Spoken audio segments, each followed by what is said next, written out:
A very good morning to esteemed gathering. Myself, Dr. Manisha Khanna, welcome you all to the Advanced Atal FDP being conducted by National PG College.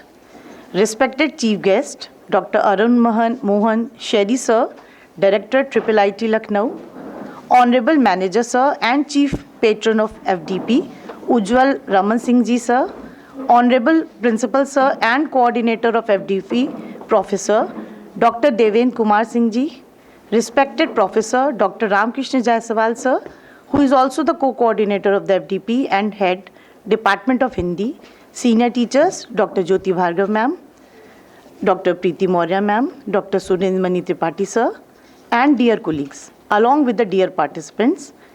It gives me immense pleasure to extend a warm and heartfelt welcome to all of you to the inauguration of Faculty Development Program on Harnessing the Digital Revolution for Business, Education and Societal Sustainability, being organized by National PG College from 13th to 25th of August 2026. In today's rapidly evolving world, digital marketing is transforming the way organizations connect with the society, while sustainability has become the cornerstone of responsible growth. This faculty development program aims to provide valuable insights into the integration of these two significant domains, enriching our academic and professional perspectives. Therefore, let's start the FDP on a positive note. To invoke the blessings of Goddess of Knowledge, I now request dignitaries on the dais to kindly rise for the lighting of lamp and garlanding of Ma Saraswati, symbolizing the triumph of knowledge over ignorance. Please, sir. Prashant.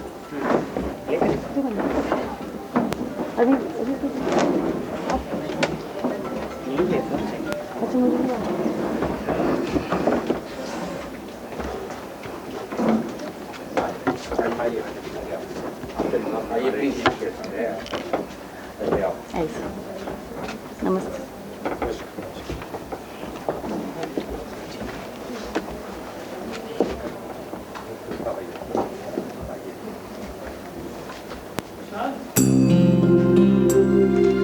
या कुन्देन्दु तुषारहार धवला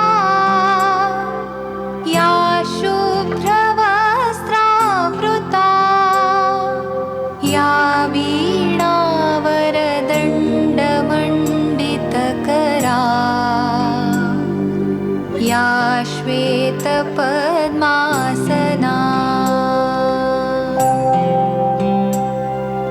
या ब्रह्माच्युतशङ्करप्रभृतिभिः देवैः सदा वन्दिता सा मां पातु सरस्वती भगवती निःशेषजाड्यापहा।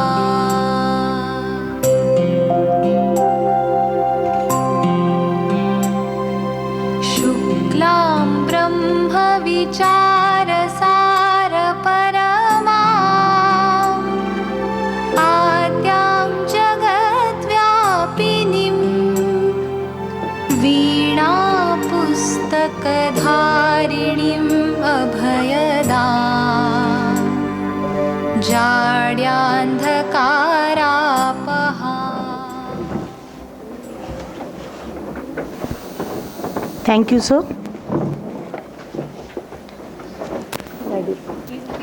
भारतीय संस्कृति में अतिथि का स्वागत केवल एक परंपरा नहीं बल्कि हमारी संस्कृति और संस्कारों का परिचायक है। अतिथि देवो भव की इसी पावन भावना के साथ अब मैं विनम्रता पूर्वक अनुरोध करती हूँ कि हमारे सम्मानीय अतिथियों का पुष्पगुच्छ भेंट कर हार्दिक स्वागत किया जाए।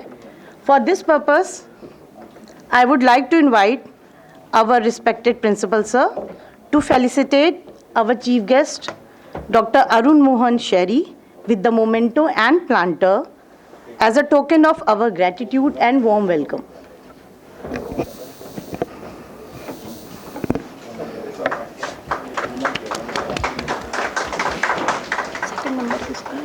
sir, to principal.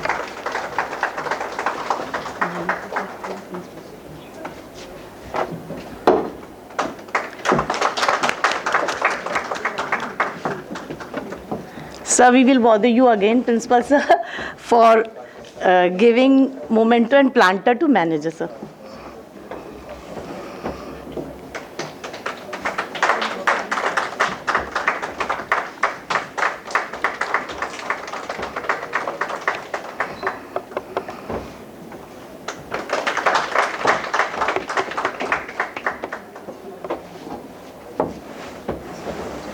Now I will request Dr. Ramkrishnan sir to please present the memento and planter to our respected principal, sir.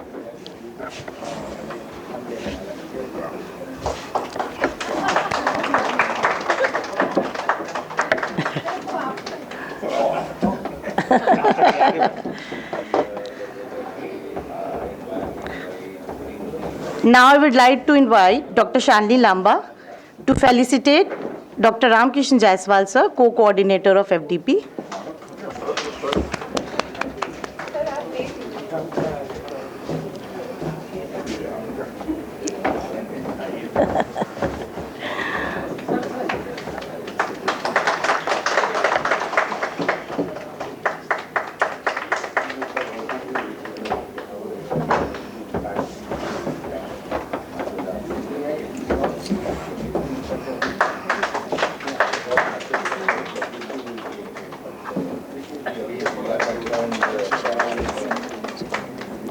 This FDP would not have been possible without the support of our advisory board.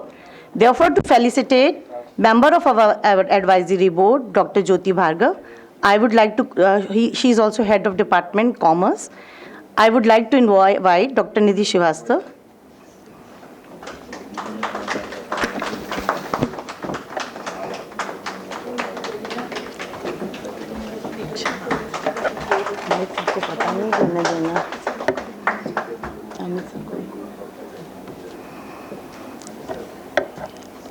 The second member of our advisory board, Dr. Diksha Sharma, head Department of Banking and Finance. I would like to invite Dr. Amit Srivastava to present a memento and planter to Dr. Diksha Sharma.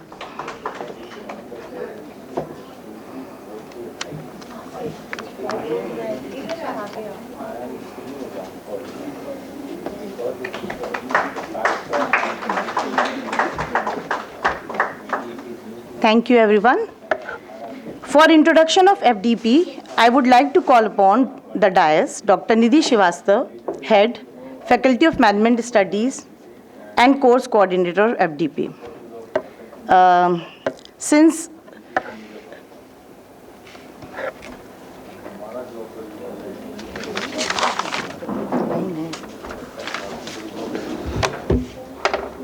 a very warm and respectful good morning to our chief guest, Mr. Arun Mohan Sherry, Manager Sir, Principal Sir, Ramkrishnan Sir, and all the dignitaries on and off the dais, respected faculty members, and dear participants from various institutes across the state.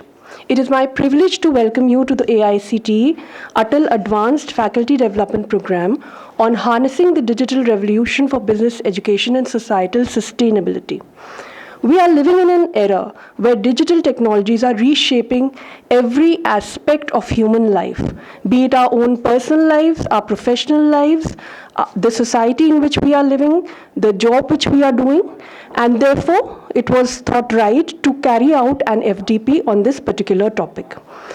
Keeping this in mind, the advanced FDP has been carefully designed to provide participants with a comprehensive understanding of digital transformation and its multidisciplinary applications. For this, we have 16 sessions where eminent academicians will be coming and meeting you in this very same room from IIIT Lucknow, IIM Lucknow, the University of Lucknow, Christ University, Chhatrapati Shivaji Maharaj University, BBD University, along with an equal number of experts from the industry. So there will be many CEOs and COOs who will be talking to you and addressing you from this very mic. Apart from these 16 sessions, we have 10 article discussions where case studies will be given to you on the very same topic, and group learning will be encouraged, which is the motto of AICT, and self-learning and self-development will be the focus over there. We also have 4 industrial trips planned to you, to AKTU, to Britannia, to Amul, and to CMAP. So you will have varied type of learning. We are very happy to state that the participant group is also heterogeneous in nature, coming from different subjects, having various and different levels of experience and backgrounds. So it will be a very, very good and very learning platform for all of you. We are here as facilitators, so whatever help we require, or if there is any problem, please reach out to us. I welcome you once again. Thank you very much. Thank you.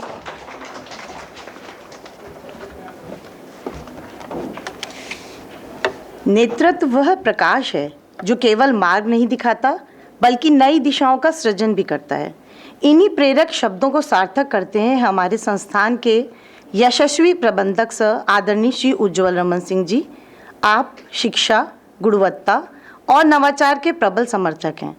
आपके दूरदर्शी नेतृत्व एवं सतत मार्गदर्शन में national PG college निरंतर शैक्षणिक उत्कृष्टता, शोध, नवाचार और मूल्यपरक शिक्षा के नए आयाम स्थापित कर रहा है। विद्यार्थियों और शिक्षकों के सर्वांगीण विकास के प्रति आपकी प्रतिबद्धता संस्थान की प्रत्येक उपलब्धि में स्पष्ट रूप से परिलक्षित होती है। आज के समसामयिक विषय पर आयोजित इस एफडीपी का आयोजन भी आपकी प्रेरणा और संस्थान की प्रगतिशील सोच का परिचायक है। अब मैं आदरणीय श्री उज्ज्वल रमन सिंह जी सर से विनम्र अनुरोध करती हूँ कि वे मंच पर पधारें तथा अपने प्रेरणास्पद उद्बोधन से हम सभी का मार्गदर्शन करें।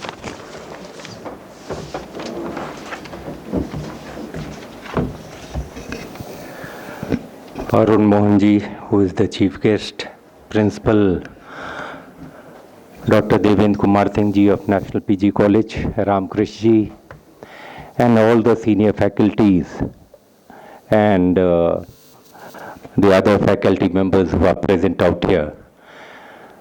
I would like to extend my warm and sincere regards to Arun Mohan ji, who has taken his precious time and has visited this college, and he would be giving you the insight, because the coming times are very challenging for all of you, for the college as an institution, for you as a senior faculty members, because many technological interventions which are happening around the globe is really changing the facets of what we are teaching, how we are teaching, and how the other person is imbibing from all of you.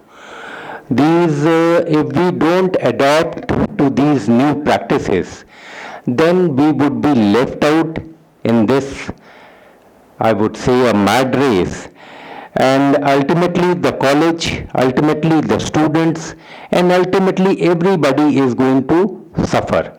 That's why the initiative is taken by the AICTE, and with their help we are organizing this program so that the teacher also enhances the quality of the education. Because what matters, there are so many avenues which are there.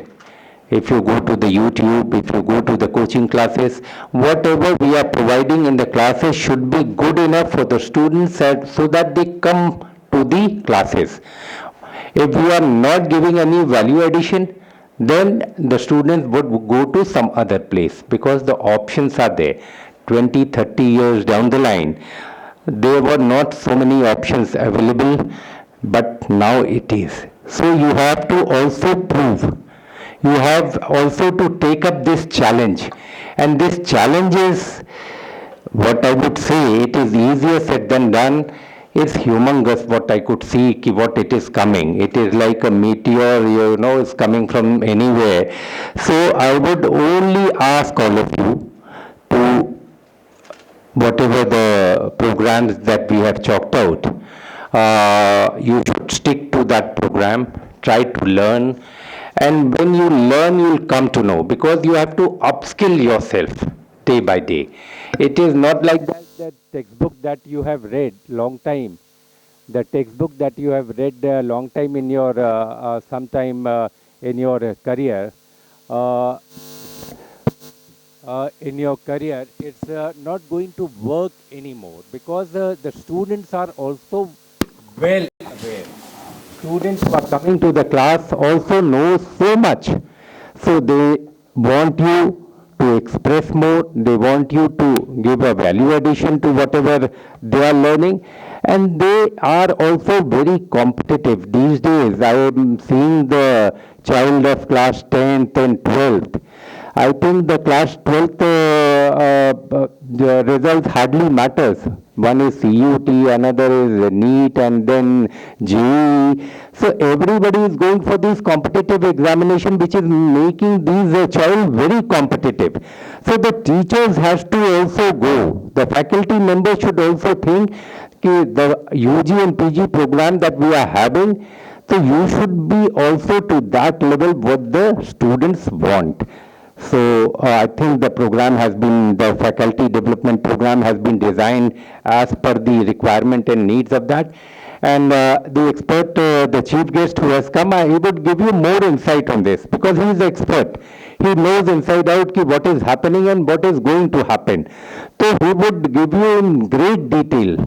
But try to imbibe. Don't only follow these programs as something that very loosely that you come to these programs and then you don't, because ultimately a teacher who doesn't learn, who doesn't upskill, who doesn't deliver, ultimately what matters is the quality education. Why National PG College is being recognized as one of the good colleges of Lucknow? Because of your sheer dint of the hard work that you people are putting in, apart from the quality of the education and the discipline. That is the hallmark. So we should stick to that hallmark. Discipline is very important, but the quality education matters. And the students who are here, their parents have got high hopes and aspiration with the college. That if my son and daughter, they are studying in the college, obviously they'll go to the next level. I've been telling you up till number of times ki what is the next level that you should desire of. At least in UP we should have a name to reckon with, then all India level, then global level. Now these are the things that we should be having a timeline. 5-year timeline is this, 10-year timeline is this, because the time is going to come, because your children are there, somebody is going to America, somebody is going to UK, somebody is going to Ivy Leagues. Why they are going? For the education, for the best of the education. So that matters. That quality matters. So I would only request the faculty members to go through these programs intensively, extensively, and try to imbibe certain things and try to put into the practice the things that you are learning out here. The program would definitely give you a greater insight, because the experts from so many fields would be coming and would be delivering on so many topics, so many diverse topics that they would be covering. I think that would really help all of you. That is our approach in having these programs. And if there are many more programs that you people want, the management is fine, and we are all the more, we would welcome the participation. And thank you, Principal, National PG College, and all the faculty members in organizing these programs, which are going to help in the longer run and delivering a better quality education to the people at large, which is our vision, of the founder of this National PG College, to serve the society. Our primary motto and objective is to serve the society in much better way. So that is our idea, and thank you all of you. Thank you so much.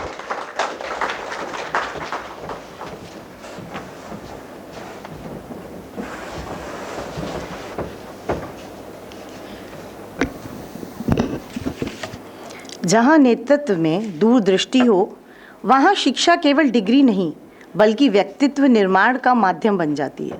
ऐसे ही दूरदर्शी, प्रेरणादायी एवं कर्मनिष्ठ व्यक्तित्व के धनी हैं हमारे आदरणीय प्राचार्य डॉक्टर देवेंद्र कुमार सिंह जी, जिनके कुशल नेतृत्व में नेशनल पीजी कॉलेज निरंतर शैक्षणिक उत्कृष्टता, नवाचार और सामाजिक उत्तरदायित्व की नई ऊंचाइयों को प्राप्त कर रहा है। सर के मार्गदर्शन में आयोजित यह एफडीपी निश्चित रूप से सभी प्रतिभागियों के लिए ज्ञानवर्धक एवं प्रेरणादायक सिद्ध होगी। मैं आदरणीय सर से विनम्र अनुरोध करती हूँ कि वे अपने स्वागत, उद्बोधन एवं प्रेरणादायी विचारों से हम सभी का मार्गदर्शन करें। धन्यवाद डॉक्टर साहब। नेशनल पीजी कॉलेज के मैनेजमेंट और कंप्यूटर साइंस डिपार्टमेंट के द्वारा एडवांस फैकल्टी डेवलपमेंट प्रोग्राम जो AICTE से अप्रूव्ड है, आयोजित किया जा रहा है। ये 12 दिन का अपना फैकल्टी डेवलपमेंट प्रोग्राम है, जिसमें फैकल्टी के डेवलपमेंट के बारे में बताया जाएगा। और जो इसका थीम है, harnessing the digital revolution for business, education and societal sustainability, यानी डिजिटल क्रांति किस तरह से बिजनेस को, एजुकेशन को और सामाजिक निरंतरता या स्थिरता को आगे बढ़ाने में अपना योगदान दे रहा है।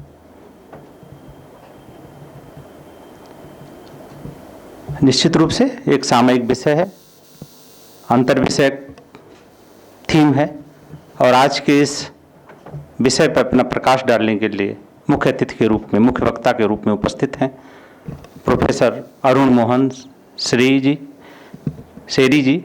मैं महाविद्यालय प्राचार्य की ओर से आपका हार्दिक स्वागत, अभिनंदन और वंदन करते हैं। आप इंडियन इंस्टीट्यूट ऑफ टेक्नोलॉजी के डायरेक्टर हैं। विभिन्न जिस भी तरह की संस्थाओं के नाम हम सुन सकते हैं, AICTE से लेकर के नेशनल क्रेडिट फ्रेमवर्क, NIRF, हर कमेटी में आप एडवाइजर, मेंबर, सक्रिय सदस्य के रूप में अपनी भूमिका का निर्वहन करके आज यहाँ पर उपस्थित हैं। निश्चित रूप से आपको हम लोगों के बीच में आना हम लोगों के लिए गौरव की बात है। और आज के इस कार्यक्रम की अध्यक्षता नेशनल पीजी कॉलेज के प्रबंधक आदरणीय श्री उज्ज्वल रमण सिंह जी कर रहे हैं। मैं आपका भी हार्दिक स्वागत, अभिनंदन और वंदन करते हैं। इस कार्यक्रम में कोऑर्डिनेटर के तौर पर डॉक्टर रामकृष्ण जी और हमारे दोनों संयोजक डॉक्टर निधि श्रीवास्तव जी और डॉक्टर शालिनी लांबा जी उपस्थित हैं। मैं आपको भी स्वागत के साथ साथ धन्यवाद भी देते हैं कि आपने एक अच्छे तरीके से कार्यक्रम को ऑर्गेनाइज किया।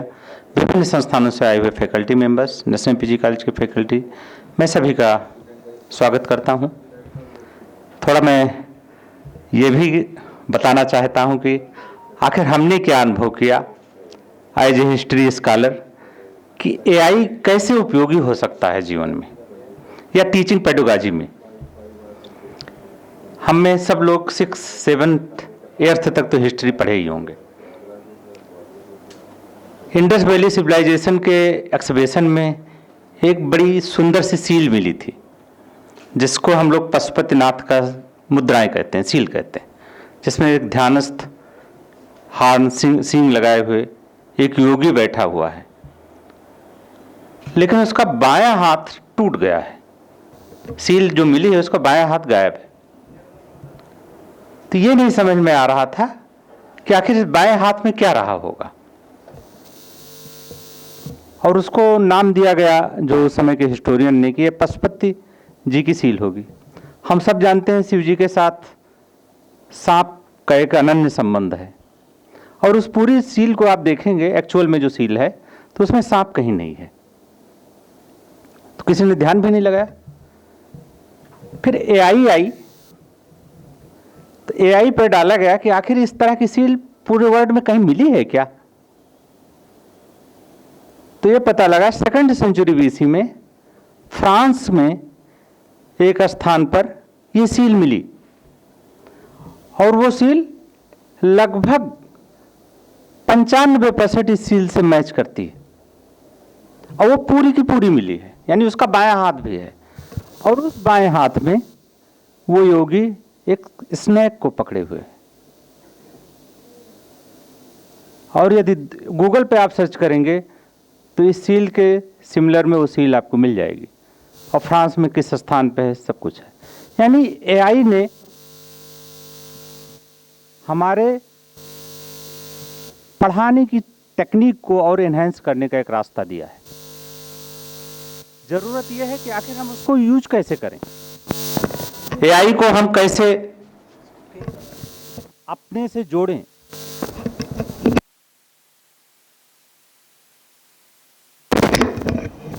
हम लोगों ने 11 जुलाई को वर्ल्ड पॉपुलेशन डे मनाया। उसमें से एक डेटा जो निकल करके आया, और उसके आधार पर यदि आप देखेंगे एआई के माध्यम से स्टडी करके, तो काफी चौंकाने वाला एक मैसेज देता है। लगभग इस समय इंडिया की पॉपुलेशन का ग्रोथ 2.1 है। क्या 2.1 का मतलब समझते हैं? और वो भी तब हुआ जब उसमें उत्तर भारत और बिहार की पॉपुलेशन जुड़ी तब। यदि साउथ इंडिया की स्थिति देखें तो 1.78 है। यानी कहने का भाव यह है कि एक कपल 1.78 बच्चा सोसाइटी को कंट्रीब्यूट कर रहा है। और डीपली देखें तो आपको लगता है कि यदि एक कपल है, यानी 2 व्यक्ति हैं, पॉपुलेशन में 2 सोसाइटी को बच्चे दे रहे हैं, तो वो 0 ग्रोथ कहलाती है। क्योंकि जब आप 2 हट जाएंगे तो सोसाइटी को 2 रिप्रेजेंट करने के लिए हैं बस। और जब 1.78 है, यानी आप सोसाइटी में अपने बराबर भी कंट्रीब्यूट नहीं कर रहे हैं, नेगेटिव ग्रोथ जा रही है। तो डेटा क्या आया, मैं उस पर आ रहा हूं, इसलिए मैंने एक बताने का बताया कि लोग समझें आखिर ग्रोथ का मतलब क्या है। तो जो डेटा आया उसमें 0 to 8 एज ग्रुप के बच्चों की संख्या पिछली बार की तुलना में 6% घट गई। उसी अनुपात में 8 से लेकर के 15 साल और 16 साल की संख्या घट रही है। अब आप इसको पूरे सिनेरियो में देखें तो पॉपुलेशन घट रही है, यानी पढ़ने वाले लोगों की संख्या घट रही है, और इंस्टीट्यूशन की संख्या बढ़ रही है। लखनऊ जैसे शहर में 200 तो लखनऊ विश्वविद्यालय से एफिलिएटेड कॉलेज हैं, 20 यूनिवर्सिटीज काम कर रही हैं, प्राइवेट और सरकारी मिलाकर के। 2 यूनिवर्सिटी पाइपलाइन में है, और एक रिसेंटली अभी चंडीगढ़ यूनिवर्सिटी आ गई। यानी यूथ की संख्या घट रही है, इंस्टीट्यूशन की संख्या बढ़ रही है। फ्यूचर में क्या होगा? संस्थाएं होंगी, बच्चे ही नहीं होंगे। इससे भी एआई ने यह दिमाग खोलने का कार्य किया कि 2025 में क्या होगा, 2030 में क्या होगा, 2035 में क्या होगा और 2045 में क्या होगा। और इसके माध्यम से हम एजुकेशन को भी किस दिशा में लेके जा रहे हैं। टेक्नोलॉजी के माध्यम से हमको सोसाइटी को भी पढ़ना होगा, तभी तो समाज की सस्टेनेबिलिटी आएगी। ये क्वेश्चन आपके लिए भी है, सारे यूथ के लिए भी है कि हम समाज के लिए क्या देना चाह रहे हैं। अब यदि आप बिजनेस को देखें, एग्रीकल्चर को देखें, तो एआई ने क्लाउड कंप्यूटिंग के माध्यम से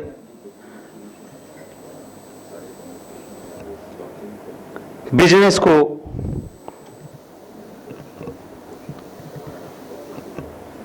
एक नई दिशा देने का कार्य किया है।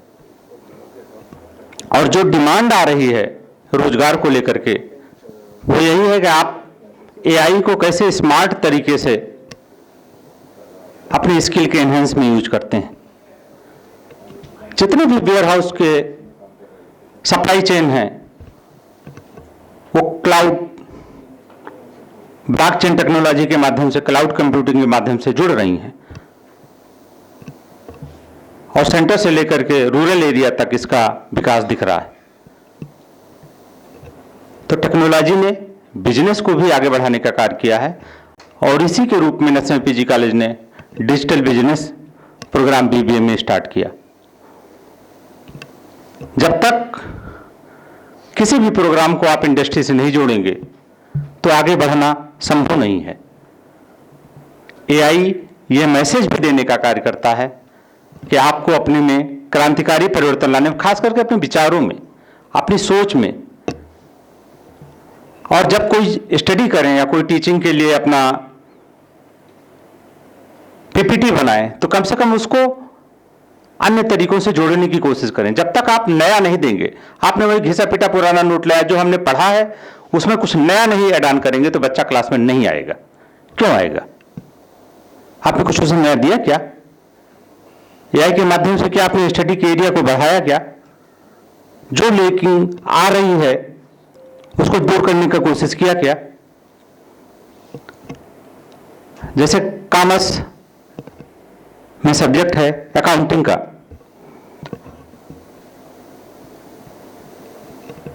ऑडिट करने का, तो आप क्या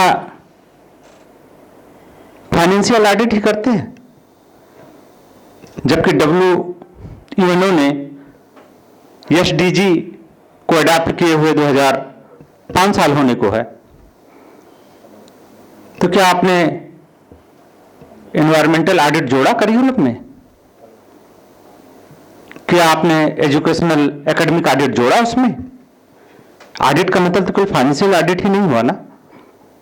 क्योंकि एनवायरमेंटल ऑडिट भी, जिसमें जियोग्राफर को भी रखने की बात UNO ने कही है, कोई भी ब्रिज बन रहा है नदी के ऊपर, तो वो जलीय जीवन पर कितना इंपैक्ट पड़ रहा है, क्या उस पर स्टडी हुई?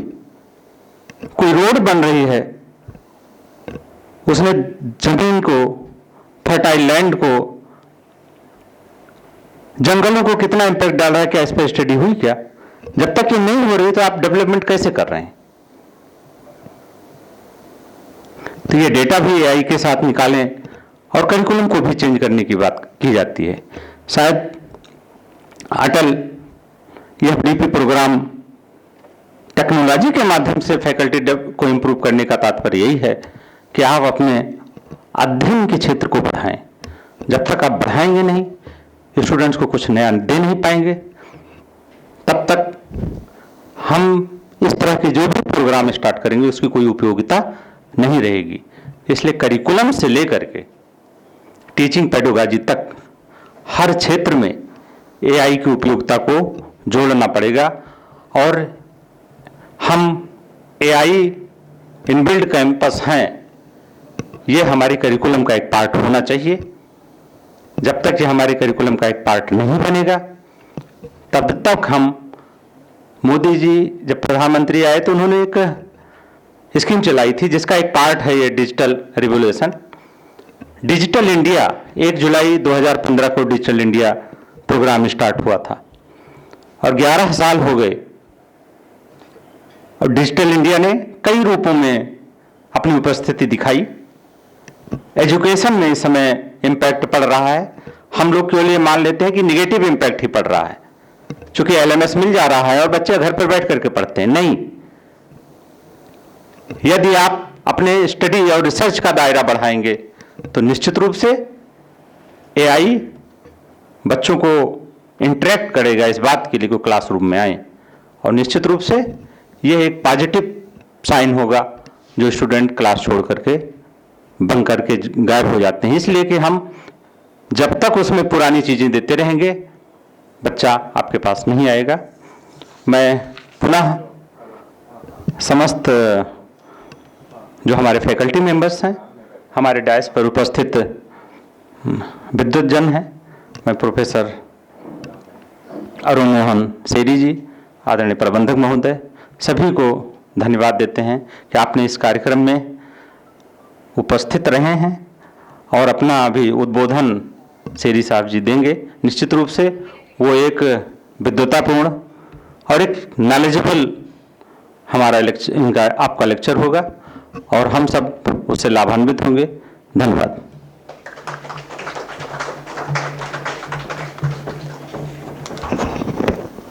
Thank you sir.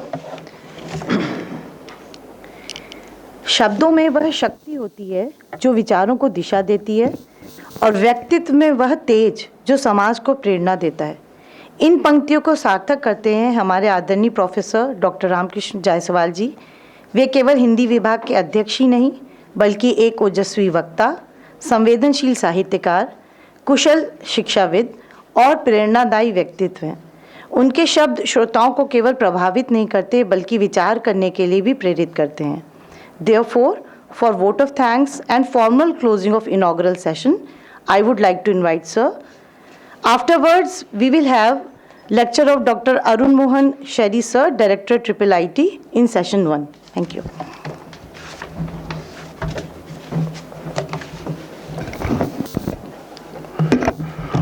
आज के कार्यक्रम के अध्यक्ष प्रबंधक महोदय, अध्यक्ष मोतीलाल नेहरू सोसाइटी, माननीय सांसद लोकसभा आदरणीय कुंवर उज्ज्वल रमण सिंह जी, कार्यक्रम के मुख्य वक्ता, राष्ट्रीय ख्याति के विद्वान, IIIT लखनऊ के निदेशक आदरणीय प्रोफेसर अरुण मोहन शेरी जी, महाविद्यालय के यशस्वी प्राचार्य आदरणीय प्रोफेसर देवेंद्र कुमार सिंह जी, कार्यक्रम के संयोजक मंडल के सदस्य आदरणीय डॉक्टर निधि श्रीवास्तव जी, डॉक्टर शालिनी लांबा जी और संयोजक मंडल के हमारे सभी साथी, महाविद्यालय के शिक्षक वृंद और प्रिय शोध छात्र छात्राओं तथा महाविद्यालय और बाहर से आए हुए छात्र छात्राओं, जैसा कि अभी आपने आदरणीय प्रबंधक महोदय का उद्बोधन सुना, आदरणीय प्राचार्य जी का उद्बोधन सुना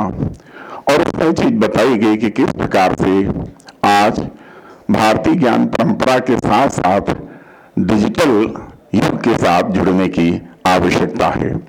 उसी तथ्य को ध्यान में रख करके harnessing the digital revolution for business education and societal sustainability विषय पर एक FDP का आयोजन किया गया है। इस विषय पर बोलते हुए तो दो शब्द मुझे भी याद आ गए। सर प्रबंधक महोदय को जल्दी जाना है, मुझे पता है, बस कि जब हम प्राचीन भारतीय ज्ञान परंपरा की बात करते हैं तो हमें देखते हैं कि उसमें भी हमें कहीं ना कहीं डिजिटल युग का प्रयोग देखने को मिलता है, टेक्नोलॉजी देखने को मिलती है।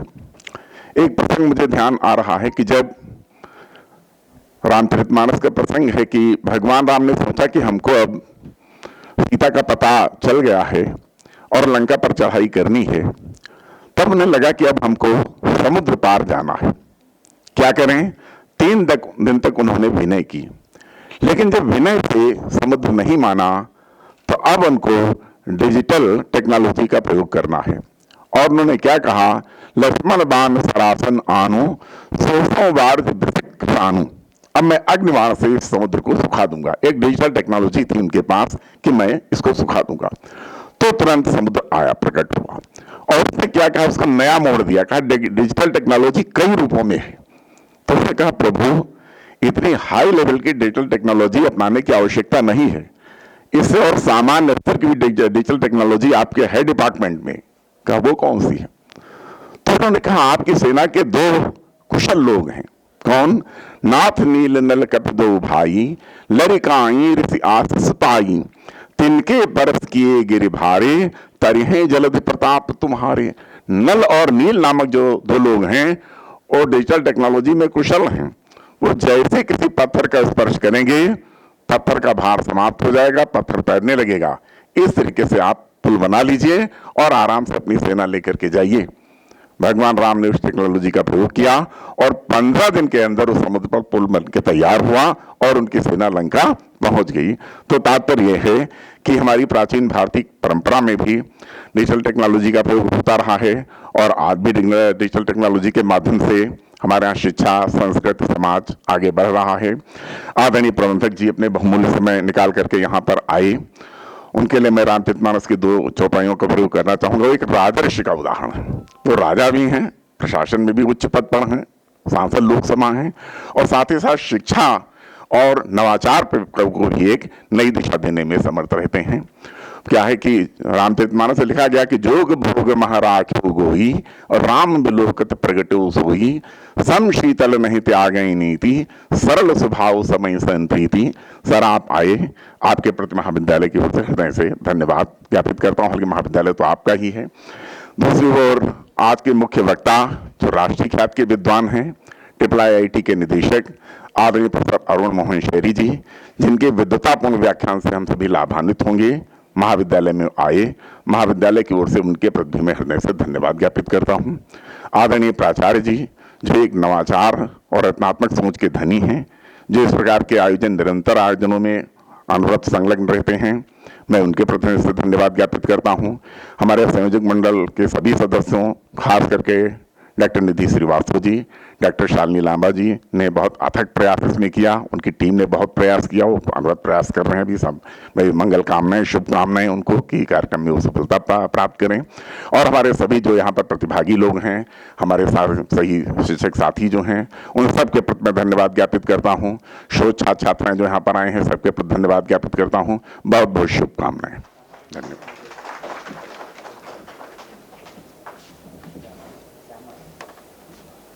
Session 1.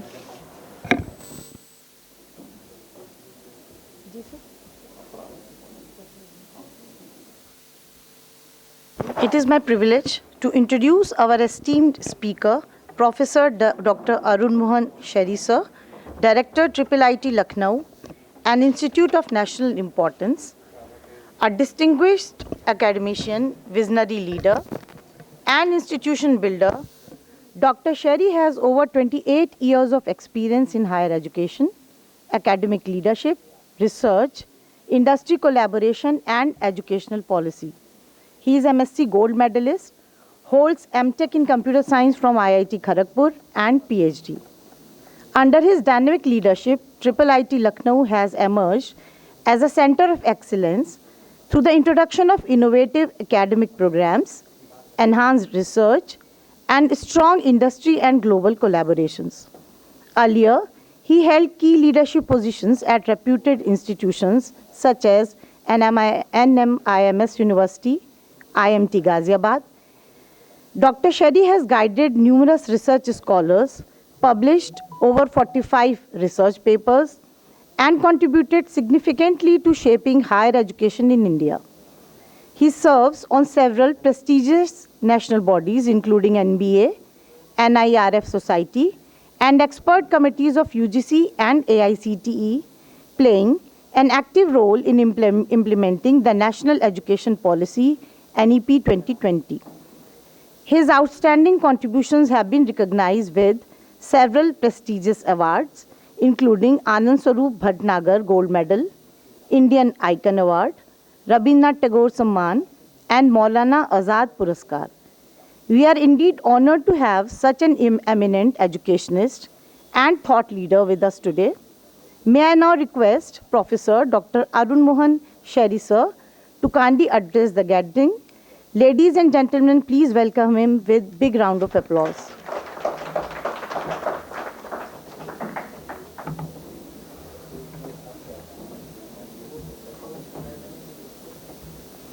Respected Ujjwal Raman Singh ji, manager of this prestigious College of Lucknow,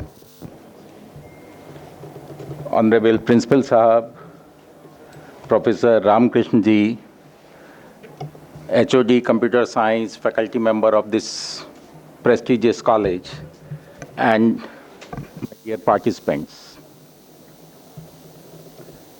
This is Faculty Development Program. Let me start with some basic things. Ujjwal ji was asking me ki what will be the impact of AI in education sector. I will come to that, but let me start with some basic things. First is, what is the responsibility of an educational institute, or what's the responsibility of a faculty member? Any one of you? हम लोगों का काम क्या है? एक higher educational institute का काम क्या है? Any one of you? चलिए, और कोई?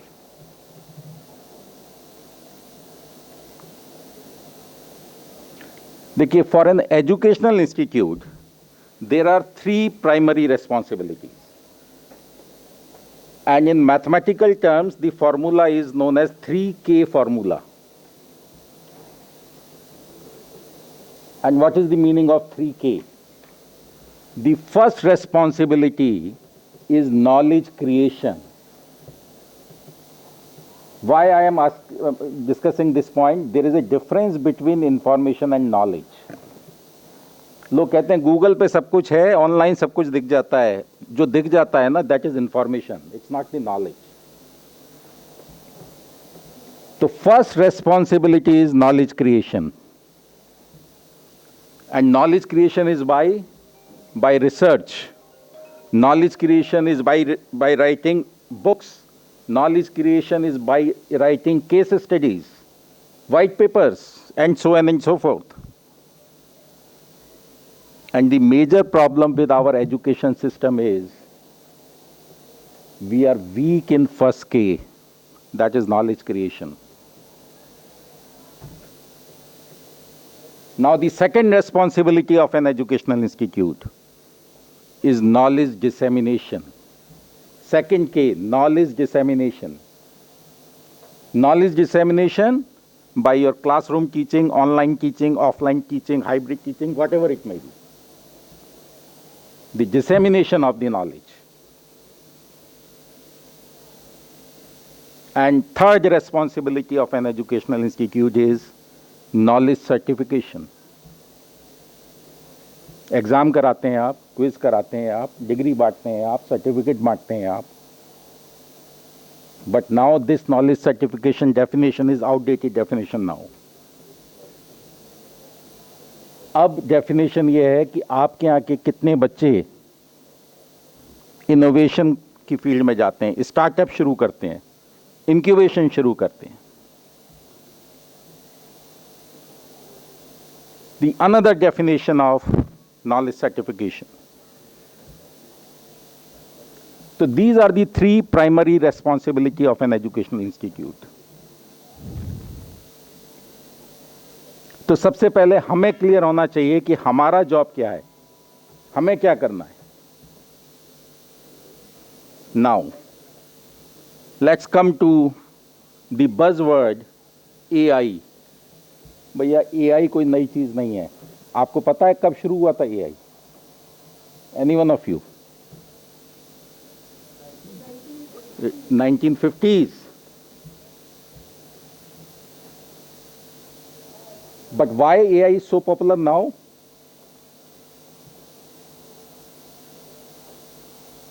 उसके देखिए 3 रीजन हैं.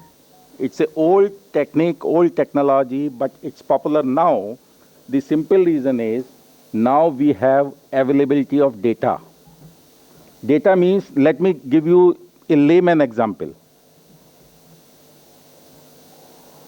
पहले आप स्कूल में अटेंडेंस लेते थे, कॉलेज में अटेंडेंस लेते थे, तो अटेंडेंस रजिस्टर चलता था और अलमारी में रजिस्टर भरे हुए हैं. अब क्या है? ऑनलाइन अटेंडेंस सिस्टम, यानी कि डेटा को आपने एक जगह स्टोर कर दिया. इवन एग्जामिनेशन कॉपीज, अभी सीबीएसई का आया कि साहब वो डिजिटल फॉर्मेट में उन्होंने कॉपी को इवेल्युएट कराया. Now digital data is available. Earlier data was available but it was not in digital format. Second, now storage capacity is available. अब आप क्लाउड का नाम सुनते हैं. What is the meaning of cloud? हाँ, storage. नहीं, cloud word क्यों आया? स्टोरेज. देखिए पहले क्या होता था कि आप यहाँ पे कंप्यूटर कोर्स चलाते हैं, हम एक आईटी का इंस्टीट्यूट चलाते हैं, हम पहले अपने यहाँ सर्वर लगाते थे डेटा को स्टोर करने के लिए, जो डेटा को सर्व करता था, प्रोवाइड करता था. अब हमारे यहाँ कोई सर्वर नहीं है. Server is at remote location. हमें भी नहीं मालूम वो सर्वर कहाँ है. हो सकता है यूएस में हो सकता है ऑस्ट्रेलिया में हो सकता है चाइना में हो सकता है इंडिया में भी हो. तो डेटा स्टोरेज हमारा एक रिमोट लोकेशन पे है. स्टोरेज कैपेसिटी हमारी बढ़ गई, डेटा को स्टोर करने की पावर बढ़ गई. अभी डेटा क्यों जरूरी है, अभी इस पे भी मैं आऊंगा. उसके बाद now we have tools to manipulate the data. We have fast processing power available to process that data. That is why AI is popular now. अब जरा AI को मैं पहली बात मैं आपको बता दूं, AI से घबराइए नहीं, बहुत आसान चीज है. आप लोग सब टीचर्स हैं. जब छोटा बच्चा क्लास में आता है, उसको सिखाते हैं A फॉर एप्पल. कैसे सिखाते हैं आप लोग?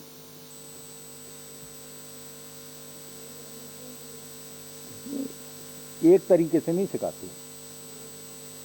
पहले घर पे माँ ने कहा बेटा ये this is A for Apple, Apple is good for health. पिताजी मार्केट में लेके गए बच्चे को तो ठेले पे दिखाया, बेटा ये सेब है. दुकान वाले से कहा 1 किलो सेब देना, बच्चे के सामने बोला, बच्चा देख रहा है सेब. वहाँ 3 तरह के सेब रखे हैं, वो तीनों तरह के सेब दिखा रहा है पिताजी. ये हरा सेब है, ये कश्मीर का सेब है, ये हिमाचल का सेब है, ये छोटा सेब है, ये बड़ा सेब है. ये वैरायटी देख रहा है. उसके बाद जब बच्चा स्कूल गया तो टीचर ने बोर्ड पे बनाया A फॉर एप्पल. फिर आर्ट टीचर आई, उसने कहा बेटा इसमें रंग रेड कलर भरिए, एप्पल इज रेड. क्या मतलब, क्या निकला इसका? एक ऑब्जेक्ट को, बच्चे को आपने मल्टीपल टाइम्स बार मल्टीपल तरीके से दिखाया. इंपैक्ट क्या हुआ? उसके दिमाग में एक इमेज बन गई. अगली बार जब वैसा ही ऑब्जेक्ट उसके सामने आएगा, उसके मुंह से निकलेगा एप्पल. ये प्रोसीजर आप फॉलो करते हैं, नहीं करते हैं, या इसके अलावा कुछ करते हैं तो बताइए. अब AI में हम क्या करते हैं? देखिए पहली बात आपको ये बता दूं कि हम साइंटिस्ट, हम रिसर्चर्स, हम प्रोफेसर्स जो भी काम करते हैं, हम डेली लाइफ से ही उसको सीखते हैं. कोई ऐसा नहीं होता हमें रात को सपना आया और सुबह हमने कोई प्रोडक्ट बना दिया, ऐसा नहीं होता. अब हम कंप्यूटर में क्या करते हैं, कहते हैं मशीन लर्निंग, मशीन लर्न कर रही है. अरे मशीन कैसे लर्न करेगी भाई? हम क्या करते हैं, यही डेटा A फॉर एप्पल वाला डेटा आपने तो बच्चे को दिखाया 10 बार, 20 बार, 25 बार, 50 बार, 100 बार. स्लो लर्नर को दिखाया 100 बार, फास्ट लर्नर को दिखाया 10 बार. हम सेम डेटा करोड़ों अरबों टाइम्स मशीन से पास कर देते हैं. few सेकंड्स में पास कर देते हैं, नैनो सेकंड्स में पास कर देते हैं. तो जब मशीन के सामने वही ऑब्जेक्ट दोबारा आता है, वो कहता है दिस इज एप्पल.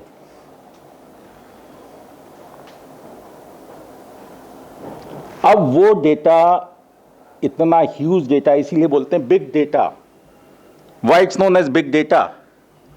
क्योंकि वो इतना बड़ा अमाउंट है डेटा का, और वो स्टोर है, और इतना फास्ट प्रोसेसिंग होती है कि हमारे ब्रेन से ज्यादा फास्ट काम कर रहा है वो. तो this is the basic concept about artificial intelligence. It's not a rocket science, ये कोई बहुत ज़्यादा टफ चीज़ नहीं है। अब आप आइए, आपके सबके ईमेल अकाउंट हैं? ईमेल का कंसेप्ट किसी को पता है? यहाँ कंप्यूटर साइंस के प्रोफेसर बैठे हैं, कुछ फैकल्टी बैठी है, बताएं ईमेल कैसे बना?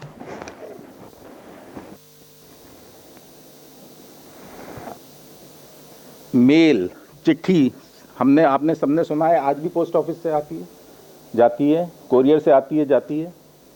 अब उसके आगे हमने क्या वर्ड ऐड कर दिया? ई। कुछ नहीं किया हमने क्या किया कि जो सिस्टम पोस्ट ऑफिस में चल रहा है उसको इलेक्ट्रॉनिक फॉर्म में कन्वर्ट करना है, दैट्स ऑल। अब पोस्ट ऑफिस में क्या चल रहा है?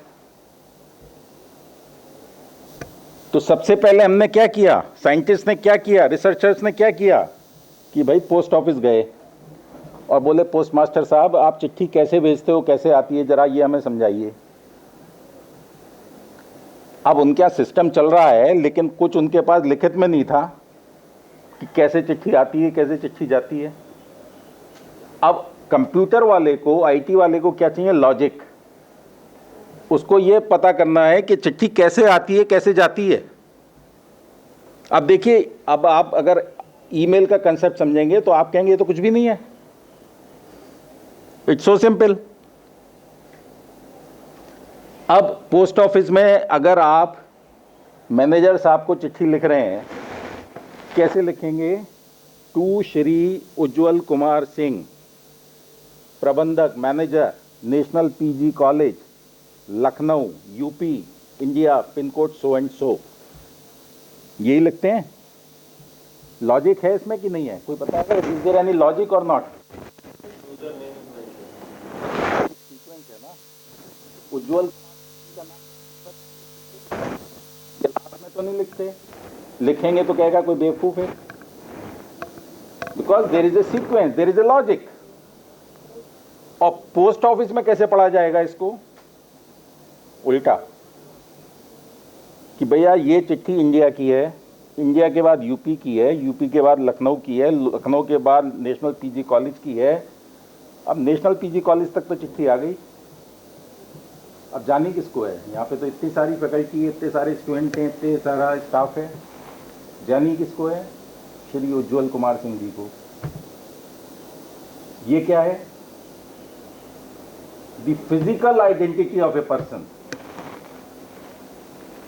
तो सेम चीज ईमेल में यूज होती है, एग्जैक्टली सेम चीज। अब मैं ये पॉइंट सारे क्यों आपको बता रहा हूं कि मैनेजर साहब मेरे से पूछ रहे थे कि एआई आ गया, आईटी आ गया, अब बच्चा क्लास में क्यों आएगा? क्लास में इसलिए आएगा कि ये जो मैं बता रहा हूं ना, ये आप ढूंढ के दिखा दीजिएगा एआई पे या नेट पे, ये कहीं नहीं मिलेगा।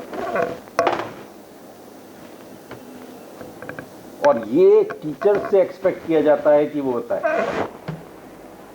कि कैसे बना, ओरिजिन क्या है, बेस क्या है, फाउंडेशन क्या है, बेसिक्स क्या है।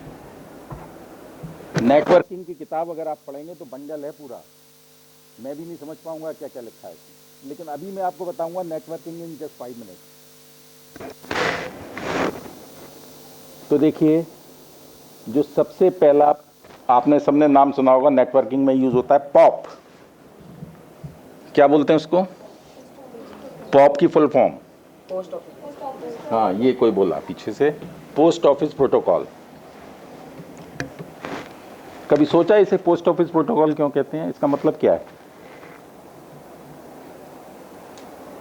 सब किताबों में लिखा है pop, pop means post office protocol, लेकिन इसका मतलब क्या है ये कहीं नहीं लिखा। अब मैं बताता हूं। प्रोटोकॉल मींस, एमपी साहब हैं, इनका एक प्रोटोकॉल रहता है, कहते हैं ना एमपी साहब का प्रोटोकॉल है कि एक गाड़ी आगे चलेगी, एक गाड़ी पीछे चलेगी, यहाँ पर एंट्री बिना उसके अलाउ होगी। Means there are set of rules. Protocol means set of rules. CM साहब के कुछ अलग हैं, पीएम साहब के अलग हैं, प्रेसिडेंट ऑफ इंडिया के अलग हैं। Protocol means set of rules. अब हम यहाँ क्या कह रहे हैं?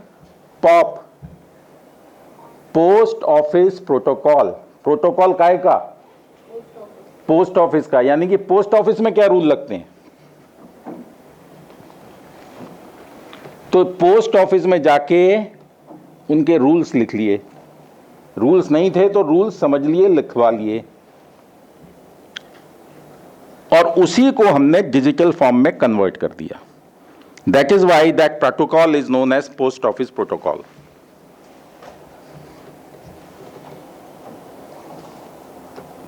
अब इसी तरह कहते हैं ना, आईपी एड्रेस बताओ। मेल का, हर एक मेल का आईपी एड्रेस है, मैक एड्रेस है। IP address is known as logical address. तो जो चिट्ठी में लिखा मैंने आपको बताया, एक हो गया लॉजिकल। लॉजिक से वो चिट्ठी नेशनल पीजी कॉलेज तक आ सकती है, उसके बाद लॉजिक नहीं चलता। उसके बाद क्या चाहिए आपको? Physical address, physical identity of the person, that is known as MAC address.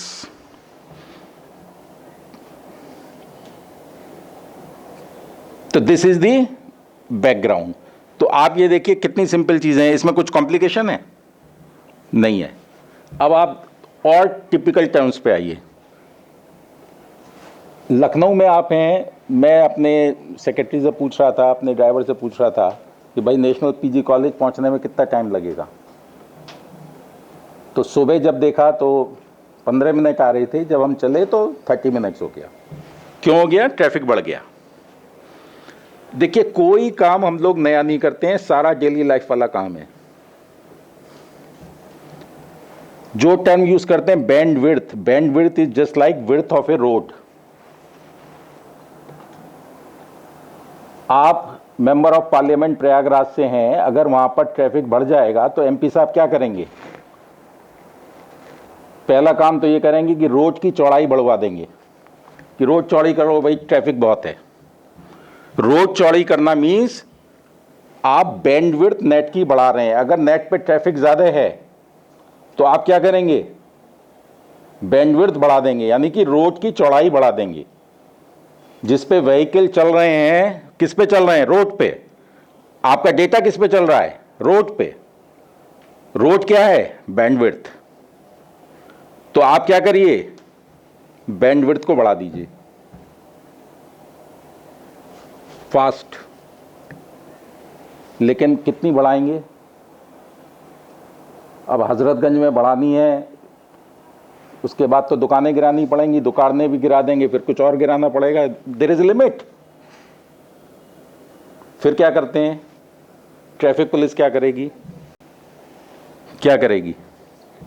Traffic बढ़ रहा है, ट्रैफिक नहीं, कैसे? देखिए, जो चीज डेली लाइफ में होती है सेम नेटवर्क में होता है, एक भी चीज डिफरेंट नहीं है। फिर क्या करेंगे कि भैया ट्रक नहीं जाएंगे, हैवी व्हीकल्स नहीं जाएंगी। This will be the first step. Network में ट्रक मीन्स योर वीडियो। सबसे ज्यादा डेटा कंज्यूम करता है वीडियो। तो क्या करते हैं हम लोग? नेटवर्क एडमिनिस्ट्रेटर क्या करता है? एजुकेशनल इंस्टीट्यूट में डे टाइम में वीडियो बैन कर देगा। वीडियो डाउनलोड नहीं कर सकते, वीडियो अपलोड नहीं कर सकते, नेट स्पीड अपने आप ठीक हो जाएगी। फिर भी दिक्कत आई, फिर क्या करेंगे? What will be the next step? Car भी रोक दो, ठेले वाले को भी रोक दो। कार वाला, ठेले वाला is just like your audio text. तो सेकंड हैवी रोकना है तो आप किसको रोकेंगे? ऑडियो को, नेट पे। उसके बाद रोकना है तो टू व्हीलर भी रोक दीजिए। और लास्ट में क्या आएगा? किसको जाने दीजिए? पैदल वाले को। तो पैदल वाला is your normal data, normal text.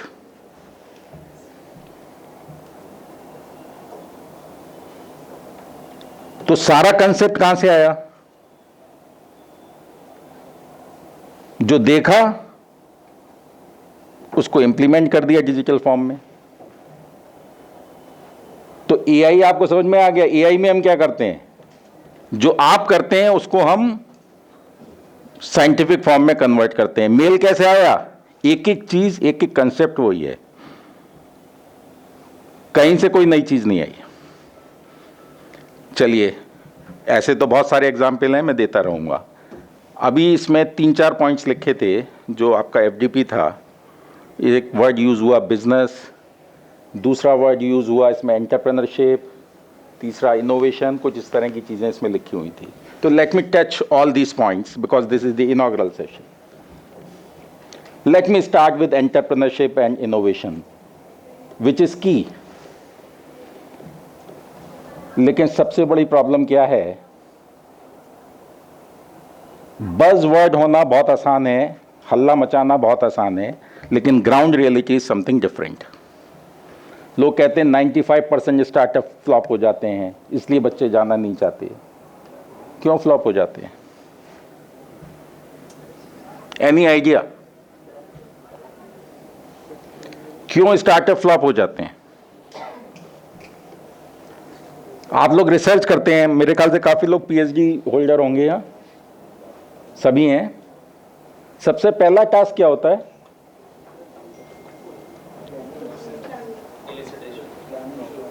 नहीं, प्लानिंग तो बाद में करेंगे। सिनॉप्सिस में सबसे पहले क्या लिखते हैं आप? प्रॉब्लम। प्रॉब्लम, अगर प्रॉब्लम गलत चूज कर ली तो क्या थीसिस लिख जाएगी? रिसर्च हो जाएगी? तो first mistake is problem identification. Startup शुरू कर रहे हैं गलत एरिया में, सक्सेस नहीं मिलेगी। तो faculty members, this is take away for you. एक लाइन लिख लीजिए, when there is a problem there is an opportunity, when there is no problem there is no opportunity.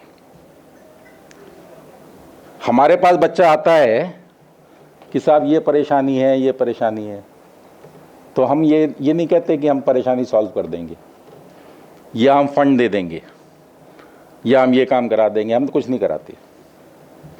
हम कहते हैं प्रॉब्लम है तभी तुम्हारे लिए अपॉर्चुनिटी है। Now find out the solution of this problem. Let me give you 2 and 3 basic example जो educational institutes में आते हैं। For example, at IIIT we have shortage of hostel, we have shortage of toilets, we have shortage of washing machines. बच्चे आते हैं, साहब washing machine कम है, कि कम नहीं है, ज़्यादा है। Because the optimum utilisation of the resources नहीं है। This is the major problem not only for educational institute, this is the problem across the country, in every department, in every sector. आपके classroom principal साहब कितने घंटे use होते हैं? 24 में से मैक्सिमम अगर मैं लगाऊंगा तो ऑन एंड एवरेज 5 घंटे भी शायद कोई क्लासरूम यूज होता। तो is it optimum utilisation of the resources? This is wastage of resources. अब बच्चे क्या हैं? वॉशिंग मशीन सब 3 हैं, यूज कितनी देर होती है? हॉस्टल में बच्चा, अगर आप किसी भी एक प्रोमिनेंट इंस्टीट्यूट में जाएंगे, रात भर जगता है, लेकिन रात में कपड़े नहीं धोएगा। कपड़े के लिए उसको डे आवर्स चाहिए। तो वाइट सो, तो if they can develop an app and if they can check और if they can book the slot, washing machine की cycle 20 minutes, now they can design an app and they can book. 3 washing machine लगी हुई है, आप देख लीजिए कौन सी खाली है, कौन सा स्लॉट खाली है। अब क्या हुआ? ऐप बन गया। अब देखिए, the same app can be use for multiple task. Washing machine book कर रहा है, कौन सा स्लॉट खाली है। बच्चा can now book toilet as well, bathroom as well. क्यों रूम में जाके लाइन में खड़ा है? अपने रूम से ही देख ले कौन सा बाथरूम खाली है। Even faculty members, they can see which classroom is empty. तो देखिए, प्रॉब्लम अगर आपने सही पकड़ी, और प्रॉब्लम कब आपको सही मिलेगी? जब बच्चा कहेगा या कोई कहेगा दिस इज द प्रॉब्लम। अब आपको बताएं कौन कौन से स्टार्टअप सक्सेसफुल हैं और कौन से फ्लॉप हो गए। Dream company for the students is Amazon, in all IT institute across IITs, IIMs, IIIT, क्योंकि लोग कहते हैं दे आर द बेस्ट पे मास्टर, करोड़ों की पैकेज देते हैं। हमारे यहाँ भी 1.5 करोड़ की पैकेज जाने कितने बच्चे ले जाते हैं। Are you aware what is Amazon? कहाँ से शुरू हुआ था Amazon? Book shop. Book shop कहाँ पे थी? ऑनलाइन नहीं थी, कहाँ पर थी?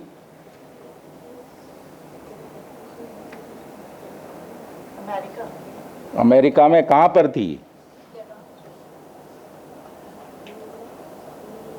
अमेरिका की एक यूनिवर्सिटी में थी, जैसे आपका कॉलेज है। अगर आपके कॉलेज के बच्चे को किताबें चाहिए तो आपने कॉलेज वाले को एक बुक वाले को जगह दे दी कि यहाँ से किताबें ले लो। तो Amazon was started from A university of Illinois with A book shop.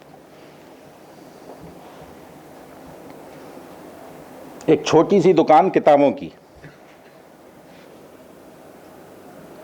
अब किताबें बेचता था तो बच्चे आए, अरे सब ये आप किताब लाते हो, मेरे को कॉपी भी चाहिए, मेरे को पेन भी चाहिए। उसने कहा चलो तुम्हारे लिए कॉपी भी ले आऊँगा, पेन भी ले आऊँगा।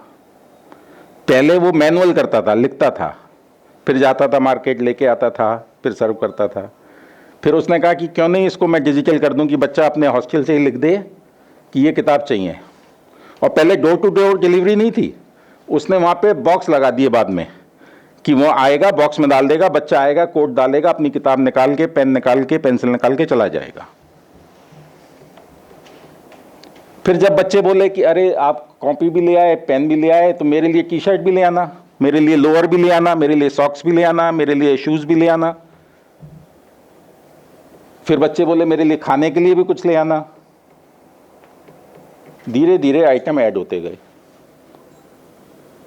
जब ऐड होते गए तो उसने दिमाग लगाया कि इसको डिजिटाइज कर देता हूं।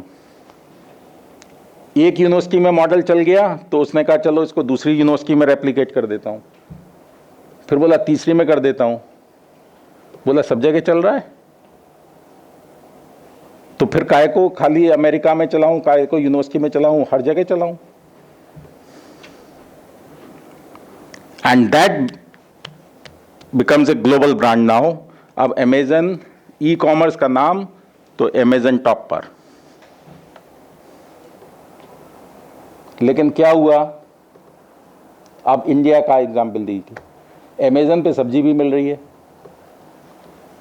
अब HOD कंप्यूटर साइंस के घर में गेस्ट आ गए और उनको आलू चाहिए 1 किलो। अब वो क्या अमेजन से मंगाऊंगी तो 3 दिन बाद आएंगे। Somebody realized this कि दिस इज द प्रॉब्लम। लेकिन कुछ तो प्रॉब्लम मान के बैठे रहे। किसी ने कहा दिस इज एन अपॉर्चुनिटी। उन्होंने कहा आलू चाहिए 5 मिनट के अंदर चाहिए, नहीं तो घर में कलेश हो जाएगा। बोले ये घर घर की कहानी। उन्होंने कहा दिस इज एन अपॉर्चुनिटी। तो somebody converted this name e-commerce to quick commerce. Blinkit within 5-minute delivery.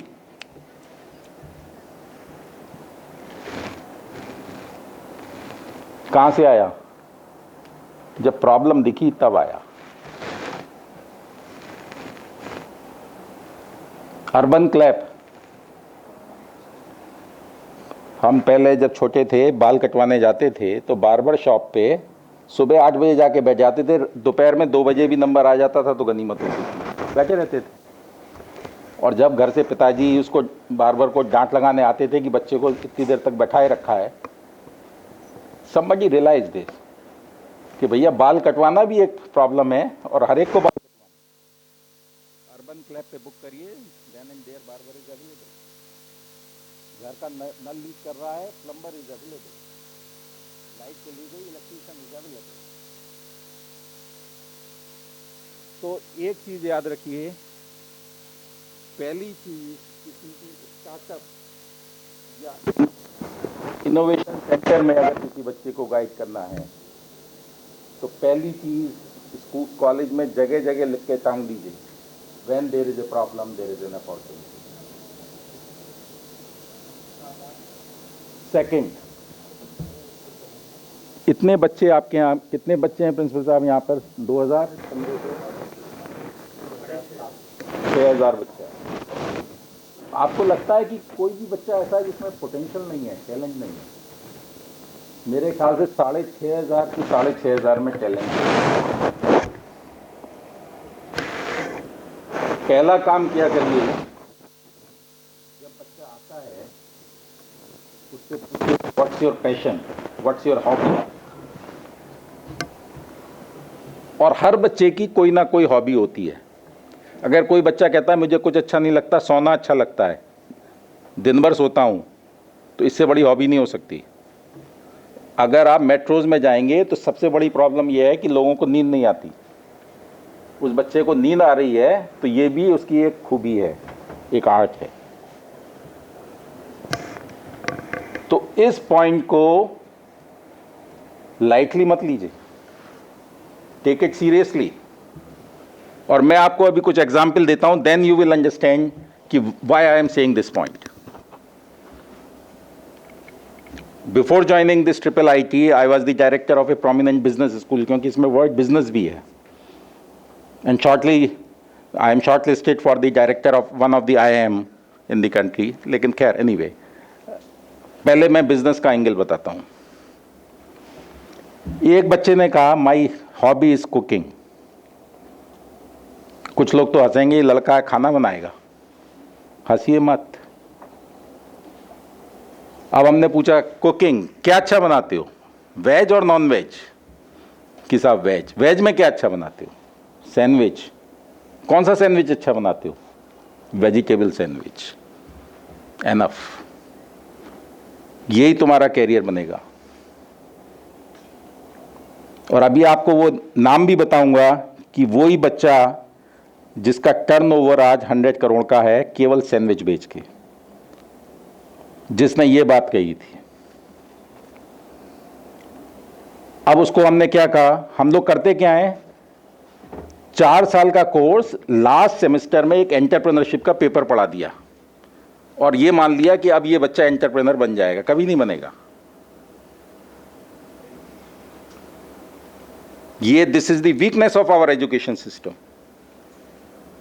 आपको क्या, जब बच्चा आपके यहां आया डे 1, तब से गाइडेंस शुरू करिए उसकी।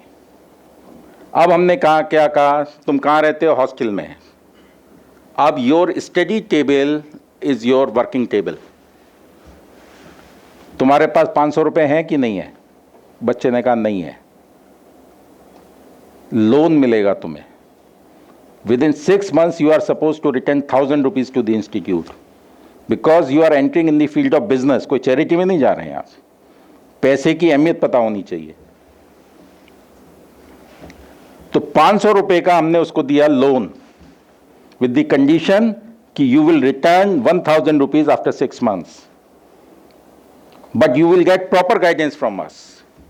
अब उससे कहा 500 रुपए में तुम ब्रेड ले आओ, सैंडविच, वेजिटेबल्स ले आओ, बटर ले आओ, सॉसेज ले आओ, पैकिंग मटेरियल ले आओ, नाइफ ले आओ, and start your business from your study table. And your market size will be the just 1 floor of the hostel block. इस पे बेचिए, लेकिन खाली बेचिए नहीं। पहले कस्टमर से, दूसरे कस्टमर से, तीसरे कस्टमर से collect the feedback and take this feedback seriously and improve your product and repeat the same exercise at least for 1 month on the same floor। जब एक कस्टमर satisfied है, then go to the second floor of the hostel block, repeat the same exercise for 1 month, again collect the feedback, then go to the next floor and repeat this at least for 1 year। तब आपका product बनेगा best product. अब वही बच्चे का, अगर आप Delhi NCR में आएंगे, सैंडविचर्स के नाम से, yes 5 outlets and turnover in crores, आपको जगह नहीं मिलेगी उसके आउटलेट पे, केवल सैंडविच बेचता है। And ultra modern environment, ultra modern setup.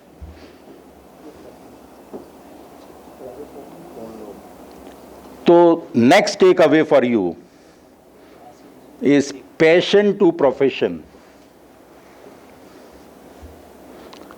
The bigger mistake which we are doing in educational institute, सब बच्चा घर पे फैमिली प्रेशर, डॉक्टर बन जा, इंजीनियर बन जा, आईएएस बन जा। अरे भाई, सब आईएएस नहीं बन सकते, सब डॉक्टर नहीं बन सकते, सब इंजीनियर नहीं बन सकते, लेकिन जो बच्चा बनना चाहता है वो हम उसको बनने नहीं देते।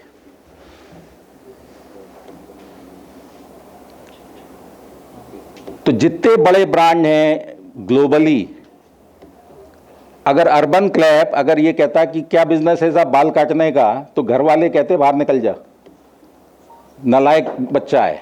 लेकिन उसने क्या किया, now that person created a brand, a book shop person created world largest brand Amazon। तो सेकंड, पहला टेक अवे आपको बताया, when there is a problem there is an opportunity. Second take away is passion to profession. And third take away,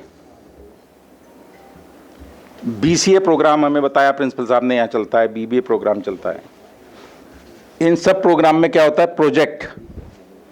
BSc MSc में भी होता है project. This is outdated concept now. Remove this word project from your dictionary. Now the latest word is product. तो third take away for you is project to product।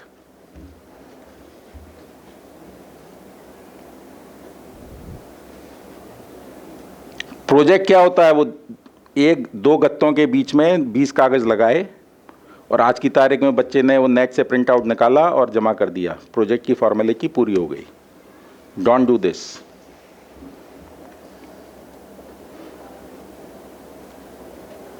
तो project to product.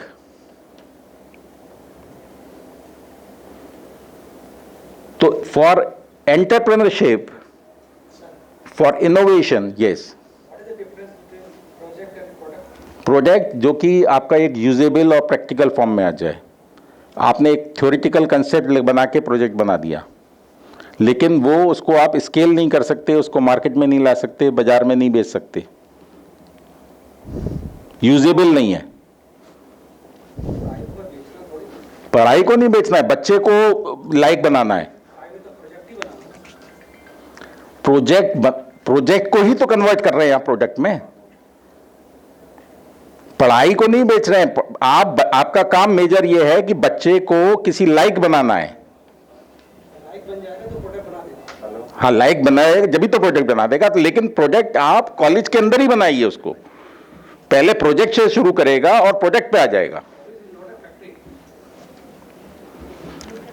ये this is the problem, it's not a factory. लेकिन अगर हम बच्चे को केवल degree बांटने की एक संस्थान बना दें और वो सोसाइटी में डिग्री लेके घूमता रहे और उसको जॉब की लाइन में खड़ा हो जाए, हमारी अनएम्प्लॉयमेंट की जो प्रॉब्लम है, देखिए अगर आप दो तरीके से देखिए, मैंने इंडस्ट्री में भी काम किया। इंडस्ट्री वाले कहते हैं हमें लोग नहीं मिल रहे, एजुकेशनल इंस्टीट्यूट कह रहे हैं हमारे यहाँ प्लेसमेंट नहीं हो रहा, तो गैप कहाँ है? एक इंडस्ट्री बताइए जो ये कहती है कि मेरे को लोग मिल रहे हैं। हर एक इंडस्ट्री ये कहती है कि मेरे पास लोग नहीं मिल रहे। आपको बताएं, नासकॉम की एक रिपोर्ट आई आज से करीब 10 साल पहले, ज़्यादा हो गए। उसमें लिखा था our 98% engineers are unemployable. Unemployable का मतलब क्या हुआ कि उनके पास डिग्री है, वो अपनी एजुकेशन पूरी कर चुके हैं, लेकिन जॉब के फील्ड में फिट नहीं है। तो हमने HCL में, मैं आई वर्क फॉर HCL, तो मिस्टर शिवनाथन मेरे से बोले कि जब वो रिपोर्ट आई कि डॉक्टर शहरी, can we design a short term programme for BTech pass outs and MBA pass out so that they become employable. तो हमने just we prepare a 6 months programme to guide these BTech pass out and MBA pass out so that they will be useful for the industry, productive from day one for the industry. Or outcome of that was, after 6 months, each and every students become employable. और हमने कोई miracle नहीं किया, हमने वही किया जो वो पढ़ के आया था, उसको बताया कि इसको कैसे यूज कर सकते हैं। अब प्रॉब्लम क्या होती है, बीटेक में हम पढ़ाते हैं, मैथमेटिक्स पढ़ा दी, अब वो कहता है ये मैथमेटिक्स लगाऊंगा कहां। बहुत से लोग कहते हैं पाइथागोरस थ्योरम पढ़ी थी, मैंने तो पूरा, मैं रिटायरमेंट पे आ गया, कभी पाइथागोरस थ्योरम लगा ही नहीं मैंने, क्यों पढ़ी थी मैंने। लेकिन अगर हम उसको एप्लीकेशन बताएंगे साथ ही साथ,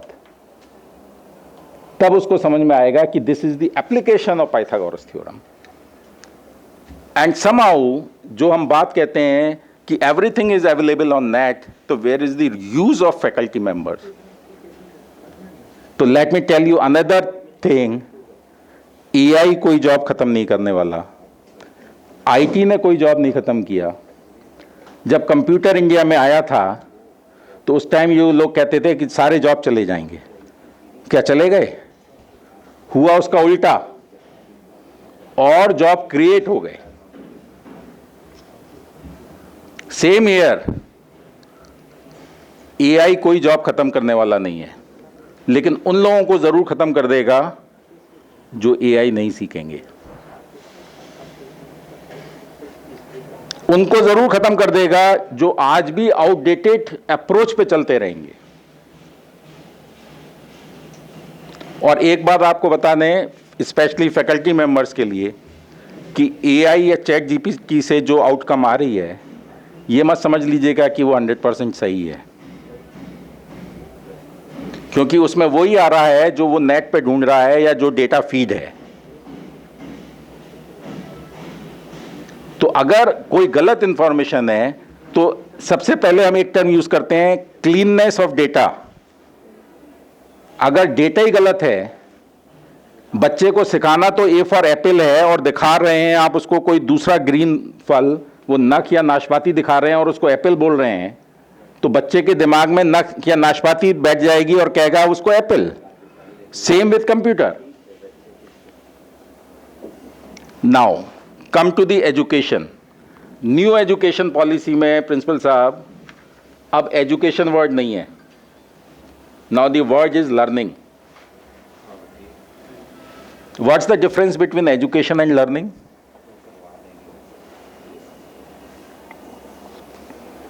और एक नया टर्म यूज हुआ है, लाइफ लॉन्ग लर्निंग। हम लोग एनईपी का मैं बहुत दिन से हर कॉलेजेस में, हर संस्थान में वो सुन रहा हूं, लेकिन मेरे ख्याल से किसी ने एनईपी को होलिस्टिक वे में समझने की कोशिश नहीं करी। बहुत अच्छी पॉलिसी है एनईपी, लेकिन हम लोगों के समझने में दिक्कत है। वहां पे वर्ड यूज हुआ learning, and specially life long learning. क्यों यूज हुआ है? कि जो हम आज पढ़ रहे हैं वो कल आउटडेटेड है। आज भी हम अपने आप को बदलना नहीं चाहते, आज भी मैं किसी के अगेंस्ट नहीं हूं। अब इंडिया में हमारे गवर्नमेंट कॉलेजेस हैं, हमारे एडेड कॉलेजेस हैं, हमारे ऑटोनोमस कॉलेजेस हैं, हमारी प्राइवेट यूनिवर्सिटीज़ हैं, एडेड यूनिवर्सिटीज़ हैं, साथ साथ अब फॉरेन यूनिवर्सिटी भी हैं। फॉरेन यूनिवर्सिटी यहाँ क्या चैरिटी करने आई हैं? For them it's a business. लेकिन क्यों वो सक्सेसफुल होंगे? क्योंकि वो बिजनेस कर रहे हैं, लेकिन वो क्वालिटी एजुकेशन देंगे।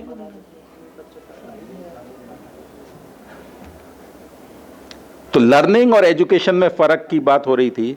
इन my opinion, learning is equal to 4E। First E is for education. Second E is for experience. Third E is for exposure. And fourth E is for environment. And all 4 E's are important for learning. पहले हम लोग पढ़ाते थे खाली कि गुरुकुल में शिक्षा हो रही है तो एजुकेशन मिल रही है। फिर ये हुआ ट्रेनिंग, प्रैक्टिकल, एक्सपीरियंस ऐड हो गया। Now, two more E's, that is exposure and environment. So all four E's are important for learning. And why new education is talking about lifelong learning? अभी AI आया, कितने दिन में कितनी चीज़ें बदल गई? And AI is in narrow stage right now, not even in the intermediate stage. It's just the beginning.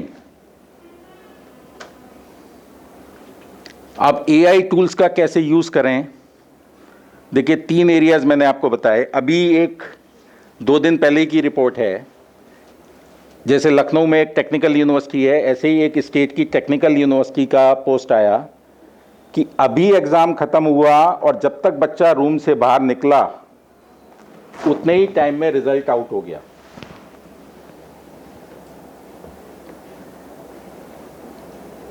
कैसे हो गया? Use of technology. जो ग्लोबल लेवल के एग्जाम है, जीमेट, जीआरई, सेट, पहले ये था कि प्रोमेटिक सेंटर थे, वहाँ जाइए एग्जाम में अपियर होइए. अब वो कहते हैं कहीं पर बैठिए, एआई विल मॉनिटर. जहाँ आपने दूसरी वेबसाइट खोली, जहाँ आपका मूवमेंट सस्पिशियस हुआ, system will automatically shut down. They started this experiment at COVID period, now it's regular practice. Same in educational institute. At your college, if you have autonomy to conduct the examination, use AI tool. Why to waste your energy and time in just, evaluating the answer sheets? Research work. Literature survey, AI tools are. पहले हम जब research करते थे महीनों library में लगते थे literature survey में, कभी कभी सालों लगते थे लिटरेचर सर्वे में. Now AI tools are available. Just put your topic, he will give you all relevant paper related with your topic. Data analysis, AI tools are available. Thesis writing, AI tools are available. लेकिन लोग कहते हैं कि जब सब काम AI कर देगा हम क्या करेंगे? AI can't identify the problem. AI can't collect the data. हाँ, जो स्टोर डेटा है वो मिल जाएगा, लेकिन वो रिसर्च नहीं है. But it can process the data. Same teaching, मैंने 3K बताया. पहला, रिसर्च में कैसे एआई यूज होगा. Second, knowledge dissemination. अब कह रहे हैं कस्टमाइज लर्निंग. स्लो लर्नर के लिए स्लो पेस में पढ़ाइए, फास्ट लर्नर के लिए फास्ट पेस में पढ़ाइए.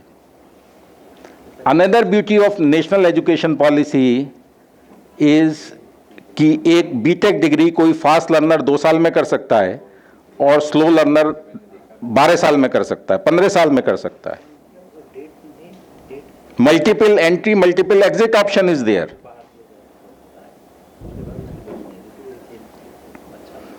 Anyway, there are many things to discuss. Time is short, and my best wishes to each and every participant present here. I think after this FDP, you will learn a lot about this technology, but my only humble submission is try to make education interesting. And don't, remove your fear from the upcoming technologies, whether it's AI, whether it's machine learning, whether it's blockchain, or whatever it may be. Technology आती रहेगी, जाती रहेगी, लेकिन ये चीज़ों को easy बनाती रहेगी. आपको उसका यूज टू होना पड़ेगा. चलिए, thank you very much. Wish you all the best. If you have any question, I will be happy to answer that. Thank you so much. जी.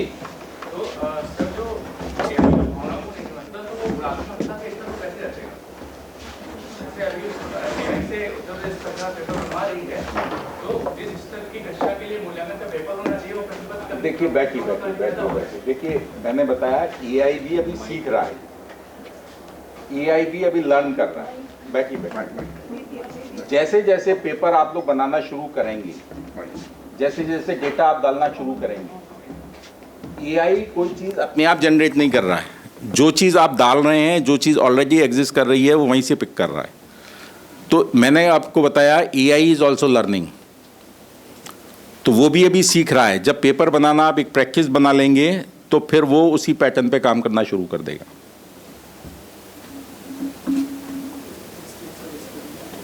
हाँ जी, और कोई क्वेश्चन?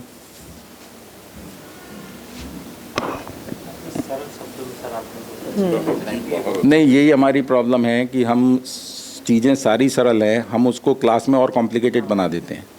मैंने इसलिए कहा कि ये टीचर्स हैं कि जितना हम सरल बनाएंगे चीज़ को, और वास्तव में चीज़ें सरल ही हैं, और चीज़ें टाइम के साथ बदल गई।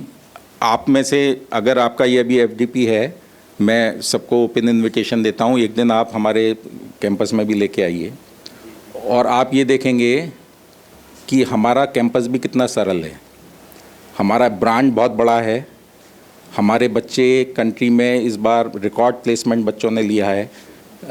मतलब किसी भी इंस्टीट्यूट का हमारे आसपास भी नहीं है। 2 करोड़ के आसपास का सर? नहीं, 2 करोड़ तो एक बच्चे का है, लेकिन एक एक बच्चे के पास 3-3, 4-4 ऑफर लेटर हैं। लेकिन आप कैंपस में देखेंगे तो वी डोंट हैव एनीथिंग।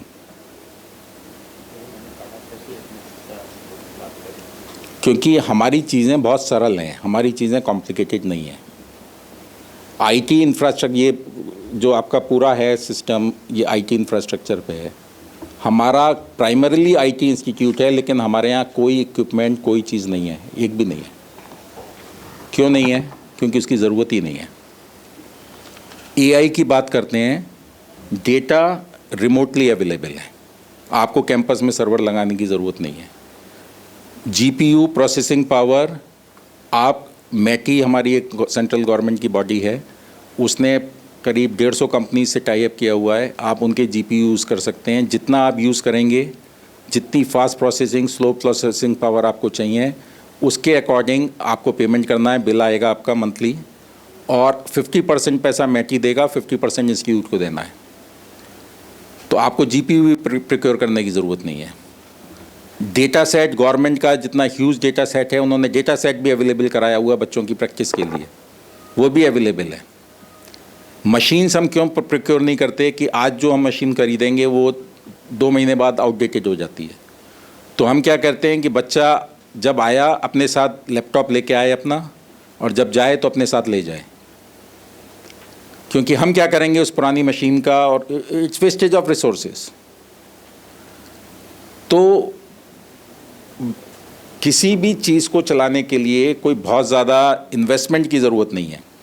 आपको बता दें, हमारा इंस्टीट्यूट, अभी मैं एमपी साहब से यही बात कर रहा था कि हमें कोई सरकार से ग्रांट नहीं मिलती, और हमारे पास कोई पैसे की कमी नहीं है, हमारे पास सरप्लस है। बल्कि उल्टा इनकम टैक्स वाले हमारे पीछे पड़े रहते हैं कि भैया पैसा इतना क्यों इकट्ठा किया हुआ है। क्यों? क्योंकि खर्चा ही नहीं है। ये सबसे बड़ी गलतफहमी है कि अच्छा एजुकेशनल इंस्टीट्यूट चलाने के लिए बहुत सारा पैसा चाहिए। चाहिए क्या? इनोवेटिव माइंड, प्रैक्टिकल अप्रोच, और रिमूव द आउटडेटेड कंसेप्ट। अगर हम समय के साथ नहीं चलेंगे, हम यही सोचते रहेंगे कि हमें ऐसा होना चाहिए, हमारा ऐसा होना चाहिए, ऐसा होना चाहिए, कुछ नहीं होना चाहिए। तो चीज़ को जितना सिंपल बना सकते हैं। अब देखिए, हमारे बीटेक प्रोग्राम में और आईआईटी के बीटेक प्रोग्राम में, मैं किसी इंस्टीट्यूट को क्रिटिसाइज नहीं कर रहा हूँ, आज भी फर्स्ट ईयर में वहाँ पर फिजिक्स, केमिस्ट्री, मैथ्स पढ़ाते हैं बीटेक में। This is common across the stream. आप मैकेनिकल में पढ़ रहे हो, कंप्यूटर में पढ़ रहे हो, किसी भी ब्रांच में पढ़ रहे हो। मैंने सोचा कि भाई ये क्यों पढ़ाते हैं, इसका क्या लॉजिक है। एक बच्चा जो वर्ल्ड का toughest exam physics, chemistry, maths का क्वालिफाई करके आपके इंस्टीट्यूट में एडमिशन ले रहा है, उसको आप कह रहे हैं दोबारा पढ़े इसको 1 साल, और आप किसी भी प्रोमिनेंट इंस्टीट्यूट में चले जाइए, वो 1 साल बच्चे का वेस्ट होता है। और उसका लॉजिक ये होता है कि साहब 1 साल बाद हम बच्चे को ब्रांच चेंज का ऑप्शन देते हैं। हार्डली 0.001% बच्चे की ब्रांच चेंज होती होगी। उसके चक्कर में आप सबको पढ़ा रहे हैं। हमने अपने यहाँ से हटा दिया, हमारे यहाँ फिजिक्स केमिस्ट्री मैथ्स नहीं पढ़ाई जाती। लेकिन क्या पढ़ाया जाता है कि सेमेस्टर 1 में ही बच्चा एम्प्लॉयबल हो जाता है। हम एक ऐसी स्किल बच्चे में डेवलप कर देते हैं कि वो बच्चा अपना एक छोटा प्रोजेक्ट कर सकता है, एक छोटा काम, एक वेबसाइट डेवलप कर ली, एक ऐप डेवलप कर लिया, एक प्रोग्रामिंग उसको आ गई, एक छोटा प्रोजेक्ट उसने कर लिया, वो एम्प्लॉयबल हो गया। तो पहला चीज़ तो उसका, हमारा पर्पस केवल ये नहीं है, अगर बच्चे की थोड़ी सी इनकम शुरू हो गई फर्स्ट सेमेस्टर के बाद, तो just see is confidence level.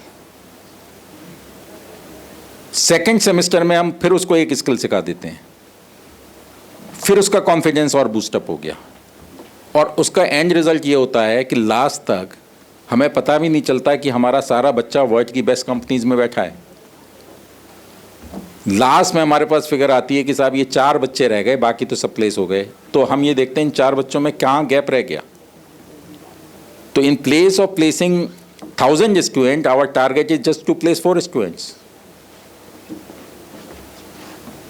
तो जो बात हम पेपर्स पे लिखते हैं, इनोवेशन, ये वो, सबसे पहले there is a need of innovation in education sector. और किसी कंट्री को बनाना है तो एजुकेशन अच्छी कर दीजिए, और किसी कंट्री को ख़त्म करना है तो एजुकेशन ख़राब कर दीजिए। पीढ़ी की पीढ़ी खराब हो जाएंगी, नस्ल की नस्ल खराब हो जाएंगी। और दूसरा जो मिथ आपको मैं बता दूं, अभी मैं कई साल से ये एनालाइज कर रहा था। लोग कहते थे कि ये आईआईटी में बच्चे सारे कोटा के कोचिंग सेंटर वाले आते हैं, और क्योंकि अखबार में ऐड देख के हमें ये लगता है कि बच्चे ने कोटा में कोचिंग नहीं ली तो बच्चा आईआईटी में सेलेक्ट ही नहीं होगा। मैंने अपने यहाँ का 5 साल का डेटा एनालाइज किया, not a single student was from Kota. And this year, the last admission at my institute is at 99.35 percentile. Last. And not a single one was from Kota. And surprisingly, no one is from elite family. किसी का father peon है, किसी के father labourer हैं, किसी के father farmer हैं, किसी का कुछ है, किसी का कुछ है। तो छोटी छोटी जगहों से बच्चा निकल के आ रहा है। अभी लास्ट टू लास्ट कॉन्वोकेशन में honourable president of India was the chief guest in the convocation. Even I was not aware. जो 5 टॉपर्स थे, पहले बच्चे से पूछा गया कि भाई तुम्हें 1.5 करोड़ का पैकेज लगा, इसका क्या करोगे? तो ही वाज साइलेंट। फिर हमने पूछा कि कॉन्वोकेशन में कौन आया है तुम्हारे यहाँ से? कि मेरी माँ आई है। तो माँ को जब बुलाया तब वो बच्चा बोला कि साहब मेरे फादर की डेथ जब मैं बहुत छोटा था जब ही हो गई थी, और मेरी माँ के पास एक छोटा सा कमरा था, इस कमरे को बेच के इन्होंने मुझे पढ़ाया है। तो my first job will be कि पहली सैलरी से उस कमरे को वापस खरीदूंगा।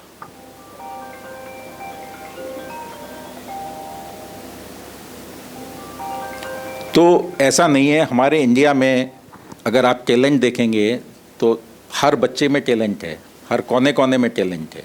ये जो मिथ सोसाइटी में है कि कोटा ये कर रहा है, ये कोचिंग सेंटर से ये हो रहा है और बड़ा पैसा खर्च करके मेरा बच्चा बन जाएगा, आई एम सॉरी टू से, कुछ नहीं बनता।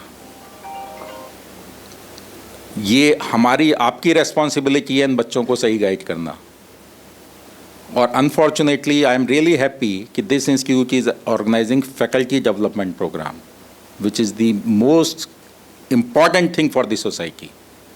अगर आप लोगों के ऊपर कितनी फैमिलीज़ का भविष्य है, आप लोग गलत शिक्षा देंगे, आप लोग आउटडेटेड शिक्षा देंगे।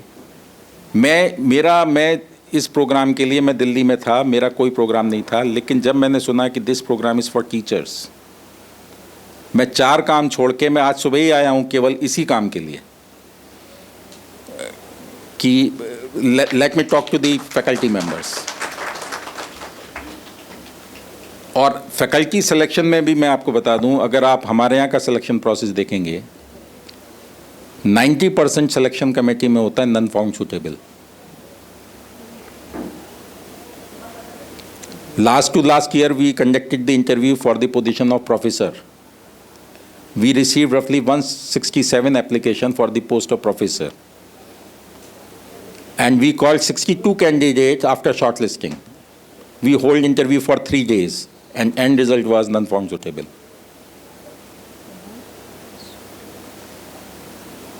And the simple reason for that is, ऐसा नहीं है कि उनका प्रोफाइल वीक है, वो बहुत बड़ा है, बहुत मोटा सा है, लेकिन वो आज की तारीख में वो चीज़ बता रहे हैं जो कि ख़त्म हुए 25 साल हो गए.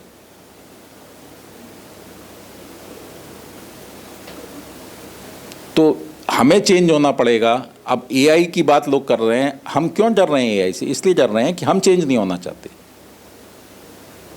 एआई किसी का जॉब खत्म करने वाला नहीं है, और जॉब अपॉर्चुनिटीज बढ़ने वाली हैं, लेकिन हम ही एक फेयर बना के रखेंगे. अब आप बताइए, मैंने टेक्नोलॉजी यहाँ एक्सप्लेन करी, कौन सी टेक्नोलॉजी टफ थी इसमें? लेकिन टफ हम बना देते हैं. एल्गोरिथम एक कंप्यूटर साइंस में पढ़ाया जाता है, जिसको लोग कहते हैं बड़ा टफ है. एल्गोरिथम क्या होता है, किसी को पता है? जो स्टेप्स आप फॉलो कर रहे हैं. मैं दिल्ली से यहाँ आया तो कुछ स्टेप्स फॉलो किए. मैंने ट्रेन में टिकट बुक किया, ट्रेन में स्टेशन तक गया, ट्रेन में बैठा, कंपार्टमेंट में बर्थ पे सोया, सुबह उतरा, यहाँ तक आया. ये सारे क्या हैं? स्टेप्स हैं. अगर आपने स्टेप्स लिखने में कोई स्टेप बीच में गड़बड़ कर दिया कि आप ट्रेन में चढ़े ही नहीं और लखनऊ आ गए, तो आपका एल्गोरिथम गड़बड़ हो गया. अब हम क्या करते हैं, बच्चे को रटाते हैं. अरे भाई क्यों रटा रहे हो? तो प्रॉब्लम क्या है कि जो, क्योंकि टीचर को ही नहीं पता. This is the problem. Algorithm सबसे आसान चीज है और जिसको सारे इंस्टीट्यूट में सबसे मुश्किल बना रखा है. प्रोग्रामिंग आप लोग पढ़ाते हैं, किसी को मालूम है ये प्रोग्रामिंग क्या, कहाँ से आया वर्ड? प्रोग्रामिंग क्या है? लैंग्वेज क्यों कहते हैं इसको?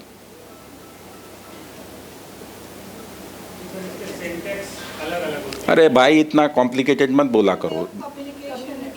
मैं बोल रहा हूँ, हिंदी बोल रहा हूँ या अंग्रेजी बोल रहा हूँ, आपको समझ में आ रहा है, नहीं आ रहा है? कंप्यूटर को क्या समझ में आता है भाई? अगर आपके वो इंग्लिश आती है तो पूरी दुनिया में घूमे आइए, आपका काम चल जाएगा. ऐसे ही अगर आपको पाइथन आती है, किसी भी कंप्यूटर पे काम कर लीजिए, कंप्यूटर समझ लेगा. इसको कहते हैं प्लेटफॉर्म इंडिपेंडेंट लैंग्वेज. तो हम क्या करते हैं कि बच्चे को ये प्रोग्रामिंग सीख. अरे भाई अगर बच्चे को हिंदी इंग्लिश बोलनी नहीं आती तो वो किसी लाइन में क्या सक्सेस मिल सकती है? नहीं मिल सकती. सेम ये है, अगर प्रोग्रामिंग लैंग्वेज बोलते हैं उसको, वो भाषा जो कंप्यूटर समझता है. अब मेरे से लोग पूछते हैं साहब जावा सीखें या पाइथन सीखें या C++ सीखें या सी सीखें? आप क्या जवाब देंगे एज ए टीचर बच्चे को? कि भाई इंग्लिश सीख लोगे तो पूरी दुनिया में चल जाओगे, हिंदी सीख लोगे तो यूपी में तो चली जाओगे. नहीं, कोई भी नहीं सीख लो, लेकिन आपने ऐसी लैंग्वेज सीख ली कि जो बहुत छोटी सी जगह में चलती है, तो आपका दायरा छोटा हो गया. लैंग्वेज सब ठीक है, लैंग्वेज कोई ख़राब नहीं है. अब सी को सी क्यों कहते हैं, जावा को जावा क्यों कहते हैं? हम क्या करते हैं, हम कहते हैं रट ले बच्चा को. जावा किसी ने सुना? जावा का अगर आप सिंबल देखेंगे तो it's a cup of coffee. किसी को आइडिया है why it's a cup of coffee and what is the meaning of Java?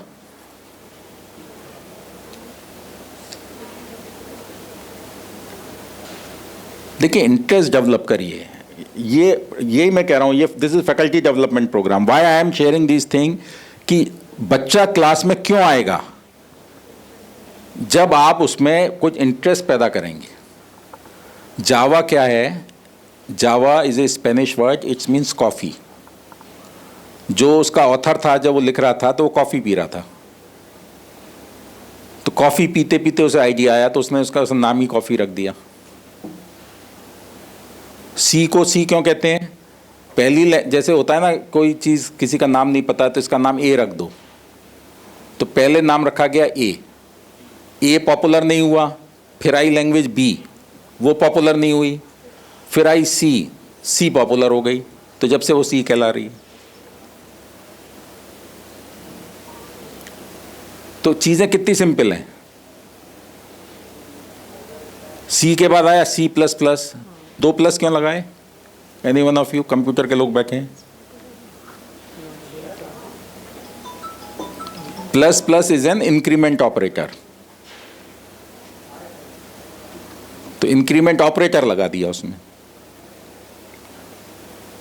तो देखिए कितनी सिंपल, अगर आप बच्चे का इंटरेस्ट बना देंगे तो कंप्यूटर साइंस कुछ नहीं है, ऐसे ही है। और रटाएंगे तो बहुत मुश्किल है। तो किसी किताब की जरूरत नहीं है, टीचर का काम यह है कि वो अपना ओरिजिनल चीज निकाले।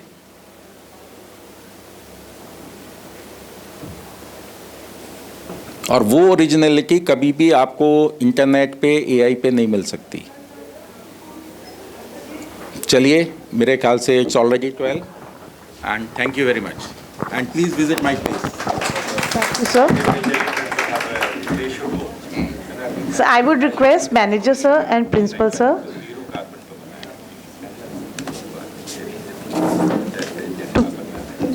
I would request manager sir and principal sir to please present Dr. Arun Mohan Sherry sir the certificate of resource person as a token of appreciation. तो आज का गुरु मंत्र हमारा है, where there is a problem, there is an opportunity. Where there is no problem, there is no opportunity. यानी आपदा में अवसर। Thank you.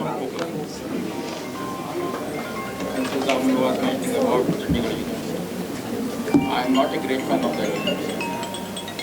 Although the owner is my close friend, but अंदर से सिस्टम देखेंगे ना, फॉलो सिस्टम। अच्छा, ये भी कुछ है। चलिए सर, हमारी भी स्पीच सर्टिफाई हो गई। Thank you so much.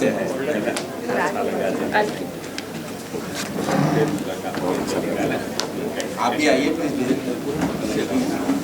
हम भी आइए, यहाँ पर भी आइए। Thank you so much, sir. Thank you.